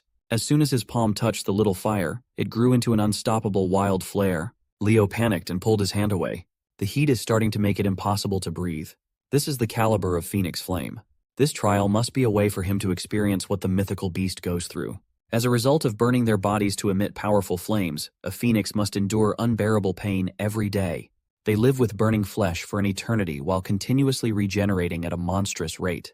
Even if just a little, Leo can understand their pain now. So he stopped fighting the pain and accepted the fire. It swallowed him whole as he joined the phoenix in its pain. The blaze reached its tipping point, rampaging all around his body. Suddenly, the egg in his hand started to crack and shatter. Leo opened his eyes, a newfound wisdom and acceptance for the agony imprinted in his soul. The fire that burned his flesh slowly coalesced around the egg, hastening the hatching process by a lot. Farina curiously asked if he had succeeded, and he confidently replied that he did. She smiled and stamped him into a true genius for pulling off such an insane move. If a phoenix tells you that you will be the world's greatest summoner, you better believe that shit. Before the egg can completely hatch, Farina is already congratulating the young man for making a successful contract. The eggshells burned to ashes, and what remained was an adorably tiny little chick named Fiora. Farina was so excited that she transformed into her human form as she entrusted her kid to Leo. By all accounts, Fiora just looks like an ordinary red chick. She's really cute though. By midday, the majority of the students had already returned to the beach. Almost all of them brought back inoffensive summons that can be easily found in the outskirts of the woods. Miss Yura turned to her associate, Carlo, and asked how much time the rest of the students had left. Well, those who haven't returned only have 5 minutes remaining to do so. And as she expected, the only ones left were the 4 standouts she singled out. From deep in the woods, a rumbling can be heard. A giant fucking bear came running out, bulldozing the trees and everything on its way. On the back of the cuddly predator was none other than the scruffy Chen Xia. She managed to tame an aqua bear cub as a prospective knight. That is an impressive feat. Her entrance was quickly overshadowed by the shadow cast over her tamed beast. The quiet dude bagged a shadow crow as his summon, and is now aura farming by riding one of its talons all the way to the beach. Even famous summoner families would find taming a shadow crow difficult. He only managed to tame one but hasn't made a contract yet. He is up to par with Miss Yura's expectations though. He has done more than enough. A minute later, the students started freaking out at the sight of a flawless white serpent crawling onto the beach with Eliza riding on top. Eliza haughtily asserted that she went ahead and contracted this Gorgon snake just because they don't have one in their family yet. She's just farming for the Pokedex. Carlo finally called time, signaling the end of the exam. Thankfully, the last student reached the beach at the last second. Compared to the previous grand entrances of the other 3, Leo just casually strolled onto the beach with a little chick nesting on his head. If his classmates inspired fear and awe, his image simply exudes cuteness. His dumbass mediocre classmates burst out laughing at the sight. They reckon that he tamed a chicken after sensing his incompetence in summoning. While everyone else was chortling, Miss Yura felt a chill running down her spine. She could not help but curse out. This son of a gun just brought in a phoenix for the first exam. By sunset, the freshman summoning class had officially ended, and the students were escorted back to the academy. While everyone else's day is over, Leo still has some business to discuss. He fixed his tie and knocked on the office door. A sweet voice beckoned him to come inside. As he opened the door, he was greeted by the sight of Professor Yura in her casual fit, the light of the sunset highlighting her features. She immediately set what she was doing aside and invited the young man to come and take a seat. Miss Yura confessed that today was the first time she had ever seen a baby phoenix. In fact, she didn't even know that there was a mystical summon on the Summoner Island. A freshman forming a contract with a phoenix is no joke. That is an unprecedented achievement in the entirety of the Academy's history. Miss Yura closed in on the young man, trapping him in the hair, and with an inquisitive look, she tells him that she knows what he really is. Leo nervously swallowed. Maybe he flexed too hard and unwittingly revealed his real identity. But his worries dissipated as soon as Miss Yura pulled him into a tight hug and called him an unprecedented summoning genius never seen before. While she wants to praise and acknowledge what he achieved, the professor thinks that they should keep his contract with Phoenix a secret for now. If such a massive piece of news is revealed, things will get very noisy very quickly. For now, she wants him to make sure to choose summoning as his main major the very day the exploratory classes end. In her eyes, this young man has the raw talent to become a summoning hero who will be remembered for ages. By the way, I know what you think, guys, but reality is harsh and there's no way for you to become her summon. The next day, Lumine Academy and its residents woke up to a beautiful morning. Chloe walked through the halls, still sleepy and yawning from not getting enough rest. Carr caught her yawning and teased her about her mouth being torn if she kept it up. Chloe feels and looks tired since she's been staying up late reading magic books. Seeing the girl that he bumped into a few days ago, Leo pulled out Chloe Mueller's ID from his pocket and returned it to the owner. She thanked the freshman representative for saving her the hassle of applying for a new one. What she found odd was the fact that Leo was also going to listen to magic classes. He reasoned that since they're still in the exploratory period, he might as well attend as many lectures as he can. Chloe, on the other hand, is only interested in magic, so the only classes she attends pertain to the subject. Carr quietly whispered to his buddy that this Chloe chick, this ice woman, was aiming for the top of the magic division. You see, Carr's mouth doesn't have volume control, so Chloe Mueller heard all of that. Carr immediately noticed the temperature drop as soon as she stared at him. Just as he was about to wriggle his way out of trouble and move to the back, a massive ice pillar stood in his way. It was a perfect crystallized pillar that nearly locked Carr inside the iceberg. With nowhere else to go, Chloe dragged him into the front seats to behave and pay attention to the class. The next second, another familiar face showed up in the lecture hall. 2 of them, in fact. Unsurprisingly, Abad and Chelsea Llewellyn, the prestigious mage family, are also present for the magic class. Suddenly the door swung open and the atmosphere of the entire room shifted. As soon as he walked into the door, he effortlessly commanded everyone's attention. As he walked into the podium in front of the class, the girls started blushing and murmuring just how handsome their magic professor was. With a clean, slick-back look, a dapper tie, and an overall immaculate drip, Len Hors introduced himself as the first-year Magic Division professor. He brought with him a thick stack of paper. Before starting today's exploratory class, he wanted to do something drastic. With a flick of a finger, the stack of paper in his desk flew all over the room and eventually found themselves neatly arranged on top of each student's desk. For introduction, everyone will take a magic theory exam right from the get-go. Of course, everyone was surprised to find that they were being tested in magic theory before a single lecture. Professor Len Hors asserted that students who fail to meet certain standards will be banished from his class. Since all of them are Lumine students now, this much should be the standard. Upon finishing the exam, they are to hand the paper to his assistant, Anna. Contrary to the intensity of Professor Hors, Assistant Professor Anna is like a ball of sunshine. The one screwed over the most by this first-day exam is undoubtedly Leo. All it took was one look at the first question, and bro immediately knew he was cooked. He is clueless when it comes to current magic trends. The increasingly complex formulas in his paper are simply indecipherable to his eyes.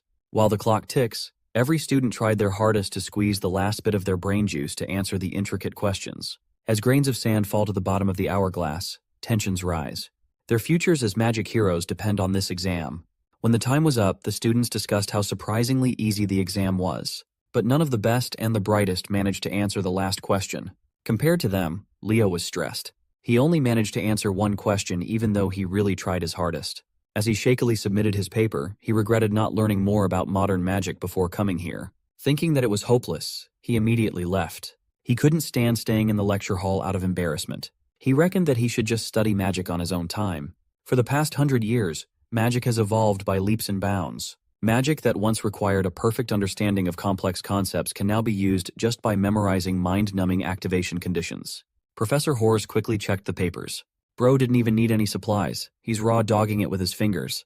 Meanwhile, Leo concludes that magic's development towards memorization has worsened the overall level of magicians in current times. After checking the exams, the professor flexed his magical muscles to his students a little bit. He summoned a bright orb of light that illuminated the entire lecture hall with strange runes and other worldly concepts swimming around. This is the essence of the magic he personally crafted. From start to finish, he built this magical algorithm brick by brick. The goal of his class is to create students capable of researching and making their own brand of magic.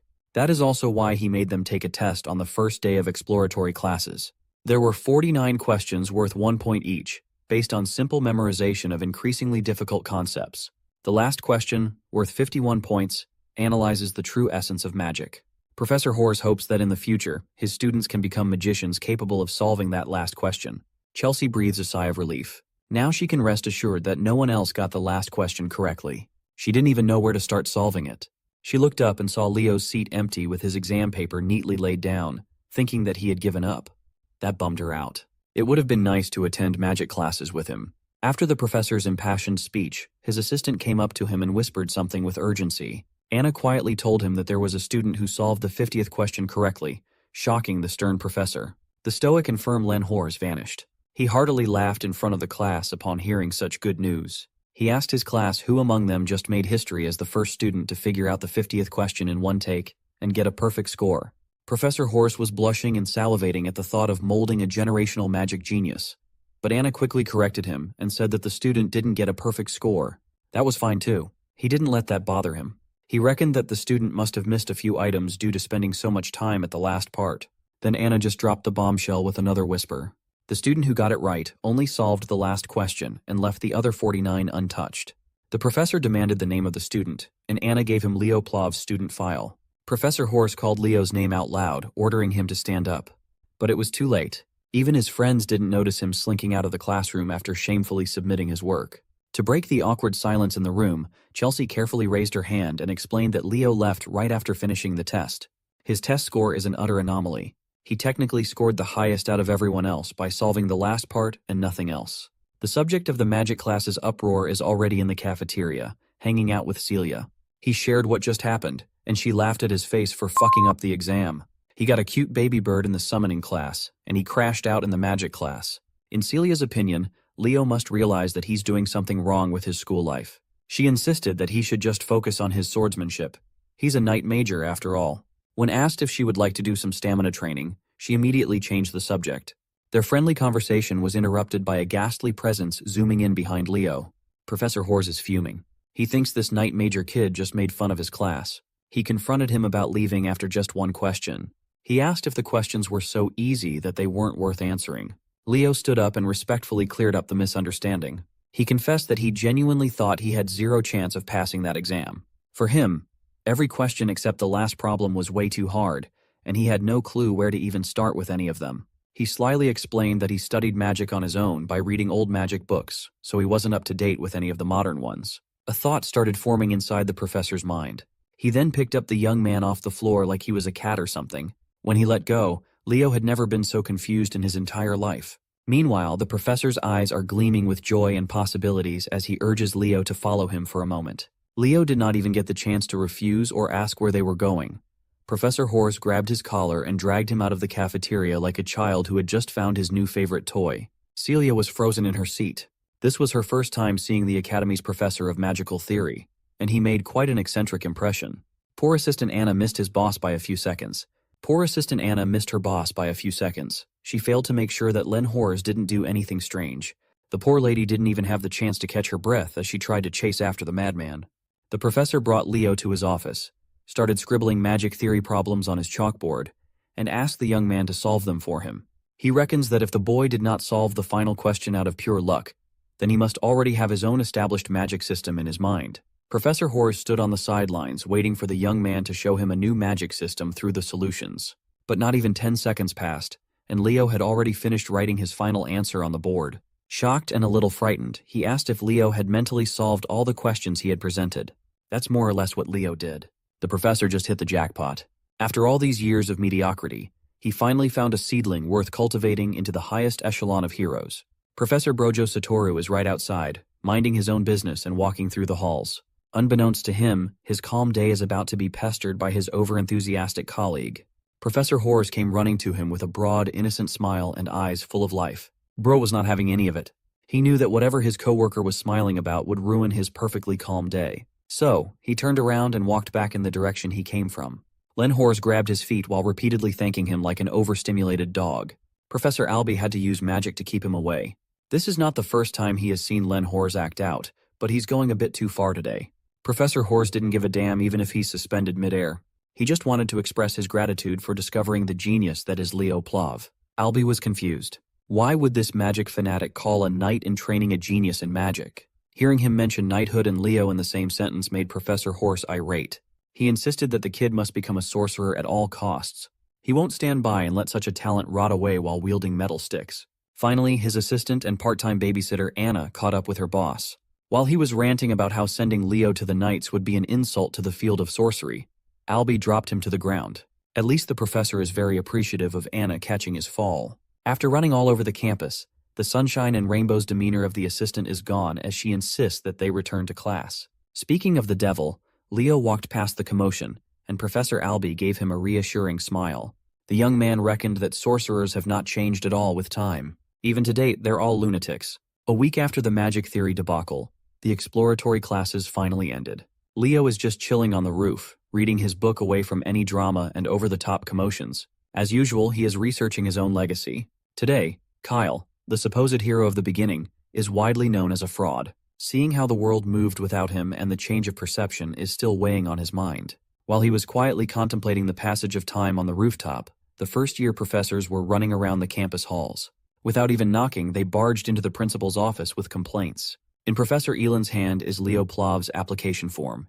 Listed on the kid's major course are knighthood, sorcery, and summoning, all three of the major hero disciplines. After seeing the kid's untapped potential in every field, the professors are engaged in a war to get him to their side. Moreover, a student taking on every major discipline is unprecedented in any hero military academy. They think that their students must devote themselves to a single major. Principal Badian just laughed at their squabbles, saying Leo reminds him of that fictional hero from all those grandiose storybooks.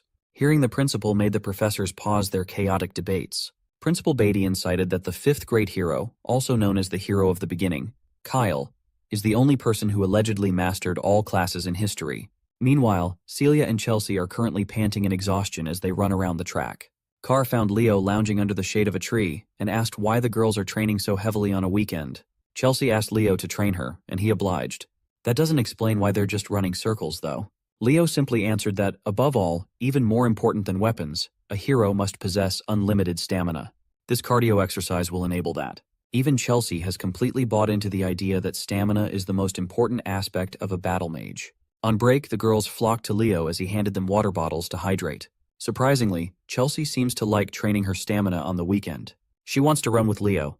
As soon as Celia heard the poor girl say that, she spat her water as the trauma of training with Leo surfaced in her mind. Since he's already planning to run anyway, he might as well direct the ladies. But Celia has vowed to never run with him again. Noticing their interaction, Carr asked Celia and Leo what was going on between the two of them and why they seemed so close. He even thought they were dating at first. Celia ended the confusion by dropping the bomb that they are nothing more than cousins. Leo is her paternal aunt's son.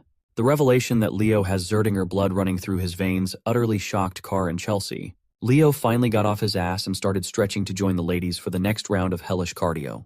Not one to waste his time training, Carr made his exit. He's planning to explore Lumeria City a little bit more. Celia tried to tag along with him in the blissful city, but Leo had already grabbed his cousin by the hair. Today is a training day. Carr could not help but think that every noble in his circle doesn't have an ounce of dignity. Time passed, and the much-awaited class assignment day finally arrived. Leo walked to the classroom he was assigned to, namely Class 1-5. Inside, he saw Carr sitting down, calling his buddy over to the seat beside him.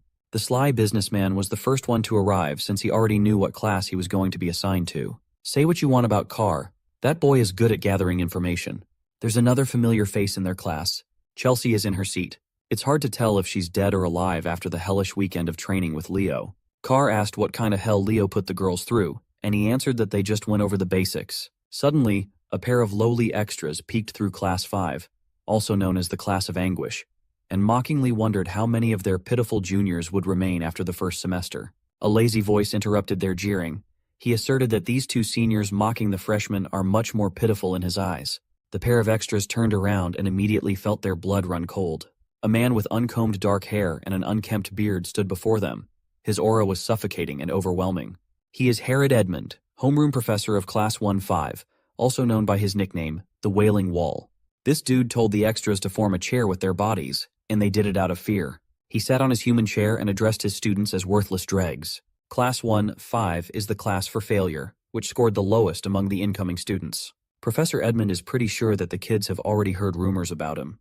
He asked his class if anyone knew why he chose to assign himself as the advisor of this cursed class. Carr carefully raised his hand and answered that the Wailing Wall must have stepped in to help everyone improve their grades. The professor already knew Carr Thomas by his full name. His answer is fitting for someone ranked dead last in the academy. Professor Edmund changed the question and asked if anyone in this inferior class understood the duty of a Lumine Academy student. Chelsea bravely raised her hand and answered that it's their duty to capture the hero's world through practice missions. That is the correct answer. But all the professor can see are the faces of kids who would die a few minutes after entering the hero's world. So, wouldn't it be better if he just expelled the pathetic bugs who would only hold their comrades back? This is precisely the reason why he took over Class 5. That is also the reason why he is widely known as the Wailing Wall. While he was scaring the shit out of his students, Leo stood out as the only one unfazed. The professor quietly assessed that this kid would probably be fine if dropped into a hero's world right now. He then ordered everyone to change their attire to exercise clothes and head to the drilling grounds afterward. It's the first day of classes, so it's time for some combat studies class. Class 5 followed his directions and quickly assembled on the track. While his students were exposed to the harsh sunlight, the professor set up a huge umbrella, a lawn chair, and even some tasty drinks to relax on the sidelines. It's time to fix the rotten mindsets these kids have developed since joining the prestigious academy. He asked another question. He questioned what would save them in the real world, where life is so fragile when push comes to shove. Nella Carvin, a timid night major with a rare healing attribute aura, meekly answered that she would be saved by her fellow comrades by her side. That's the wrong answer. Professor Edmund asserted that their only saving grace is their own ability. Only when they hone their skills in the face of danger can they even begin to lend help to their comrades. As a follow-up question, he asked if anyone here is confident in their ability to protect their comrades. A jolly, fiery, and poised voice sounded out from the crowd, asserting that she was confident in her capabilities. To explore that answer, the professor asked the girl to create a fireball so they can see if she's an adequate magical knight. The girl in question is the spunky and upbeat Eliana Layden, a dual-class magical knight. After displaying her fireball, the professor wasn't convinced that she had what it takes. He even insulted its size and intensity, telling her that it's not enough to even kill an ant. Challenged by the professor's comments, Eliana injected even more mana into her spell, creating 2 fireballs while warping her surroundings into a pool of flame. Not only did she increase the number of fireballs, but she also doubled both of its sizes. Professor Edmund sarcastically called her spell impressive while sipping his juice box. He summoned a little orb of wind and asked Eliana to try hitting the little fella with such an amazing fireball. That orb of wind eventually turned into a wind spirit and swiftly flew in the air with its own will. It flew close to Eliana and mockingly laughed at her fire while touching her nose. The easily excitable young lady was naturally pissed. She started dishing out fireballs left and right, desperate to clip the annoying wind spirit. After wasting her mana with attacks that can't even make contact, the professor interjected, "What's even the point of increasing the number and size of an attack if you can't even hit the enemy?" This exercise is to make his students feel the thing that they lack most, the ability to use their skills effectively in practice. They must hone their skills and push past their limits. That's the hero's way. The Wailing Wall smiled and announced that the class would not be dismissed until one of them caught his wind spirit, Sylph. Leo is just listening quietly. The professor's words may be harsh, but he can confirm that all of it is true. Maybe he should try this class a little and try catching the Sylph. While his entire class is running around the track, Professor Edmund's eyes are fixated on Leo Plov. With all the conversations around the kid, he is determined to sniff out if he's just full of shit like the fictional hero Kyle. Unfortunately, even with the whole class participating in the hunt, the Sylph is simply running circles around them. From a distance, Leo emitted his aura, controlling and directing it to focus on his feet. With one mad dash, he launched himself like a scarlet cannonball, leaving destruction in his wake. His speed skyrocketed to its limits. His focus is impeccable. Maybe he really is the first true all-class hero to be born. Carr and Chelsea were already winded after trying to catch the unreasonably fast wind spirit. Then came our boy, his feet and body clad in a burning aura. Using the enhanced concept of aura step, he made his way to the skies, the blind spot of the unruly Sylph. With gravity and momentum from the aura step, he launched himself downwards, leaving little to no window for the Sylph to dodge or get out of the way. His first try ended in a fail by a millisecond.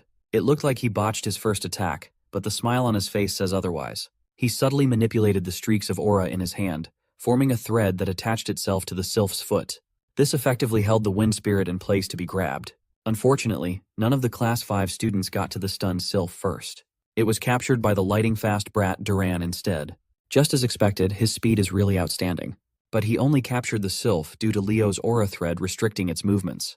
Nevertheless, the smug look on the brat's face is still annoying to look at. Another person walked into the field while cheerfully clapping his hands. This pompous-looking man is Sejin, the homeroom professor of Class 1-1. Right now, he is second in the graduating voting class. He took this chance to flex the talent of his class, even offering to teach Class 5 a thing or two. Meanwhile, Professor Edmund isn't even looking at the field. He's snug as a bug in his chair while sipping on juice boxes. He then asked his colleague to take over his class for the day. While Professor Sejin is number 2 on graduating class voting, this chill guy is consistently bagging number 1 every year. The students, especially Carr, are hyped to see the clash of the 2 pillars of Lumene Academy. These 2 professors have worked at the academy for over 2 decades. Professors Ain, Yura, and Len were apprentices of these 2. Overhearing his yapping, the adorable Nella Carvin asked Carr how he knew so much about academy affairs.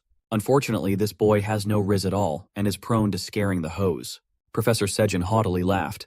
While he doesn't know what his rival is scheming when he takes charge of the worst class of freshmen, Sejin is eager to find out. So he requested a competition between classes 1 and 5. As for the event, they are going with Lumene's historic ball sport called Bastera. Professor Edmund stood up from his chair and called Sejin a genius. He shook his bro's hand and added that learning through practical experience is the best. After accepting the challenge, he slumped back into his comfy chair and left all the officiating and supervising to Sejin.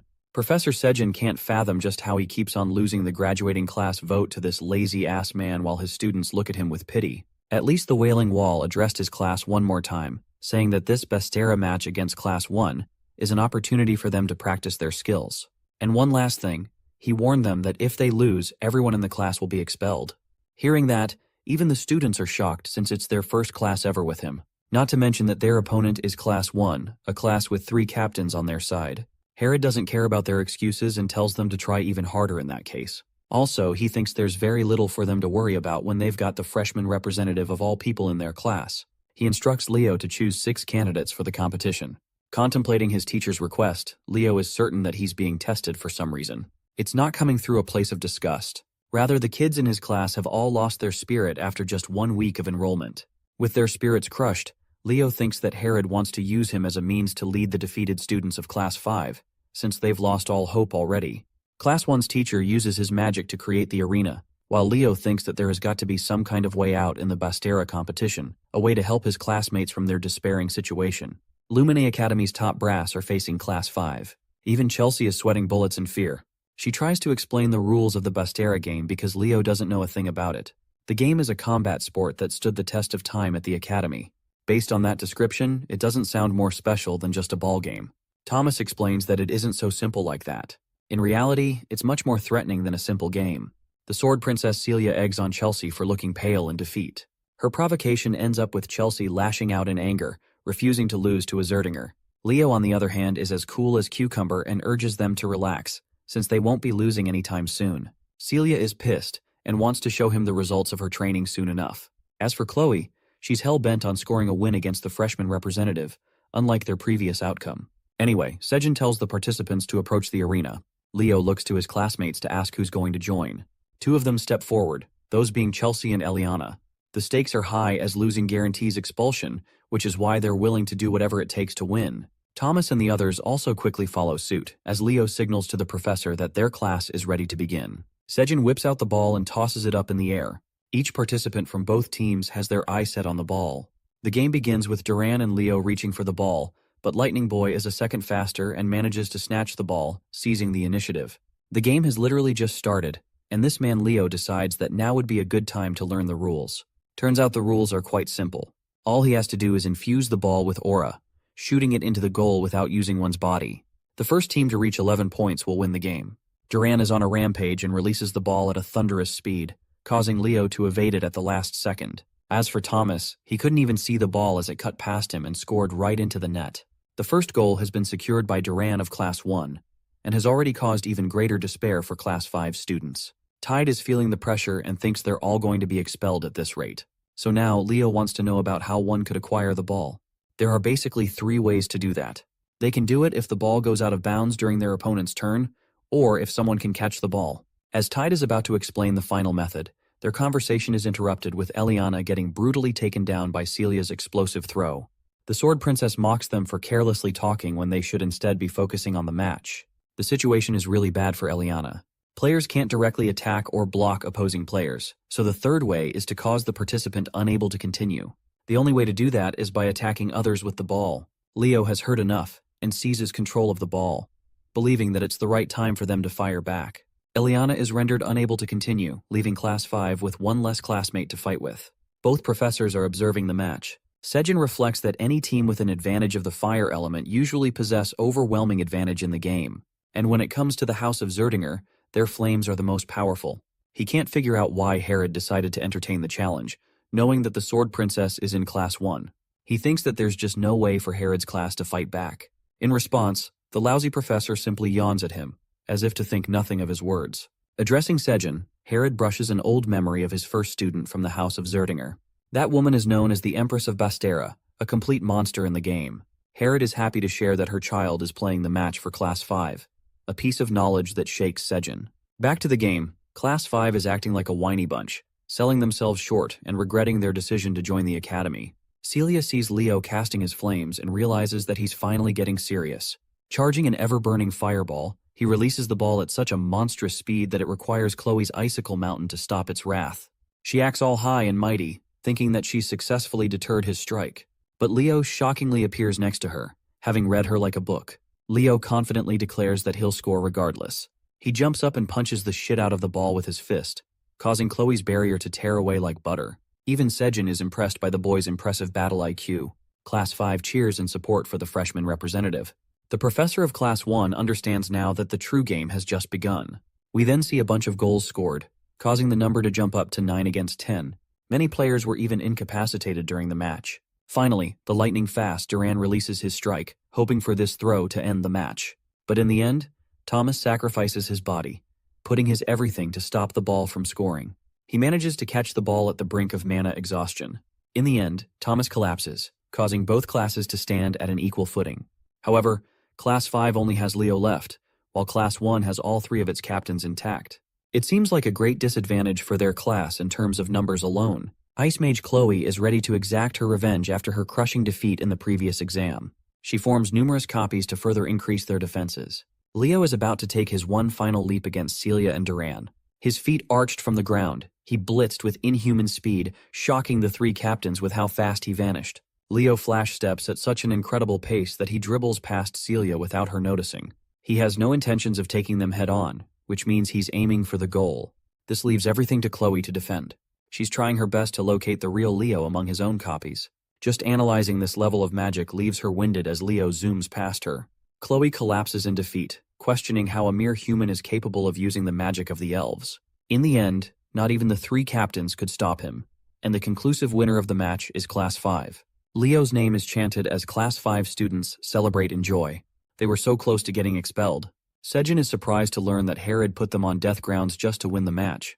The three captains, on the other hand, are left devastated in defeat. Sejin realizes that he's got to deal with them and approaches Chloe, asking if she's frustrated at their loss. He reminds her that even if they lose, they must always salute their opponents as tradition. He acknowledges their efforts to try and secure Class 1's victory. Sejin is really proud of the students who worked hard and even those who cheered for their allies. His beaming words of encouragement steal their hearts. But Herod isn't so kind and poetic. He straight up calls them losers and annoys them for it. Both classes performed their best in the sport. Class 1 managed to show off their talent, while Class 5 boasted perseverance and fought hard until the end. Sejin emphasizes that their ability to break past their limits allowed them to take the win. He hopes for both rival classes to learn from each other. In earnest rivalry, they shake hands. Celia pisses off Chelsea, who returns the insults in her own way. Thomas, on the other hand, is overly cheerful with his handshake against Duran, who is staring at him like a pale ghost. Chloe is sent to the brink of tears and shame. Leo extends his hand, praising her for her performance. He thinks that with just a little bit of effort and experience, she could really become someone of amazing stature. She takes his words as mockery at first, but seeing the boy's sincere expression, she changes her mind. Chloe hopes that she'll overcome Leo one day and shakes his hand. A month has passed since then. Our trio is enjoying a meal when Thomas curiously asks about their club selection. Instead of joining a club, Leo is interested in making one, causing Thomas to lose his damn mind. Chelsea being his #1 supporter, she's willing to join it immediately. The club he's wanting to create will be called the Hero Research Society. It's a strange name, but Leo has an ambition to investigate the forgotten hero, Kyle, who is considered a fictional character with no real relevance in history. Thomas thinks that no one will join that kind of club, but Chelsea is seriously a real one with how ready to join she is. There's some kind of commotion going nearby, which makes Thomas suddenly remember the special thing about today. Today is the day the 5th-year senior classmen mark their return after clearing the dungeon. Since the fragments of the hero record are scattered across the world, occasionally, they are responsible for creating dungeons on their own. These are called the hero dungeons. The senior students of the academy clear the hero dungeons and retrieve the fragments. They're supposed to leave for at least 2 weeks, and oftentimes even months. Leo thinks that his mother must have gone through similar dungeon raids before. Chelsea sees the senior classmen and realizes that they're the best of the best in the academy. Introducing the muscular Easterner, Lee Jamua. The southerner beauty next to him is Torua Yan, and finally the comfort clothing enthusiast is Ulta. Still, one guy seems to be missing. The strongest person in the academy, the council president Reese. Thomas is about to explain about him when all of a sudden, our boy is nowhere to be found. The feds took him for being too OP. Just joking, Celia hurriedly rushed him outside. It turns out that Reese, the council president himself, has requested a private meeting with our boy. Leo is perplexed and asks why he's being asked to meet him all of a sudden. Celia thinks he's a dumbass when it comes to anything school-related. She thinks he'll understand why when he gets there. So he goes there, sitting in a place that strikes odd to Celia. And then we see the Sword Princess jumping to hug her brother. Yeah, you heard that correctly. Reese is her brother and thrilled to meet Leo, who is aiming for all class. They share a dumpling meal together, but for some reason, Celia is nervous because she's never tried them before. She takes a bite and finds herself delighted by the taste. The big brother has been meaning to take her to this restaurant ever since she came here. More importantly, he's intrigued to meet Leo, whose mother used to boast a high reputation in the family. He also remembers how Leo's mother was known to be famous during her school years. She was a student who did way too much to achieve legendary status. For example, she confidently talked shit about the desserts served at the academy. She once gathered all of the students to invade the principal's office. Celia is shocked to learn about her involvement regarding the famous incident. The brother-sister duo talk to each other in joy, while Leo is impressed by Reese and thinks that he's worthy to be called the best of the best at the academy. Before long, this guy is destined to become a hero. Reese thinks it's time for them to have fun with dessert. He tells them to go out while he's finished paying. As they're leaving, Reese is surprised to find a strange object in his blazer, not knowing why he found it there. The scene cuts to Herod's class, where Eliana is dying to ask him a question. This guy straight up calls her question pathetic before even hearing it. He's got no chill. Eliana wants to know why they've yet to choose a class representative for Class 5, since the other classes have already decided. Herod thinks lightly of the suggestion and casually admits that he forgot about selecting one. Being the lazy asshole, he literally just tells Leo to become the representative. Eliana and Tide have to remind this clown about the democratic selection process. However, they quickly learn why it's for the best to stay shut. Herod wants the chosen class representative to take care of all the notes so he doesn't have to work. Through a transmission, the students are told to take the Hero Studies joint class. The first-year students are requested to go to the auditorium at once. Leo asks if they should be leaving immediately, and his suggestion is approved by the teacher. They meet at the auditorium where Leo and Thomas stumble into an exhausted Chloe. This girl is looking like a zombie and begging to purchase some recovery potions from the alchemist. The purchase is made and she receives the only potions he has. Leo thinks she might be doing too much when it's only the start of the year. Chloe chugs the potions and refuses to accept Leo's advice. Since she's the top student in magic theory, she's extremely anxious about her position. After all, it's only a matter of time until Leo learns modern magic and quickly bulldozes her in that exam too. Thomas, being an idiot, doesn't get what's so bad about being second place. Chelsea has to remind this dumbass about Chloe's position as the tower magician. Battle mages don't ever have to worry about falling behind in theory, but for Chloe, it's everything. The magic investigation and research is the heart of the magic tower, so her very pride is at stake here. Chelsea is annoyed and really wonders if the alchemist is a magician at all at this point. Meanwhile, Chloe isn't looking sharp despite the potions and notices something.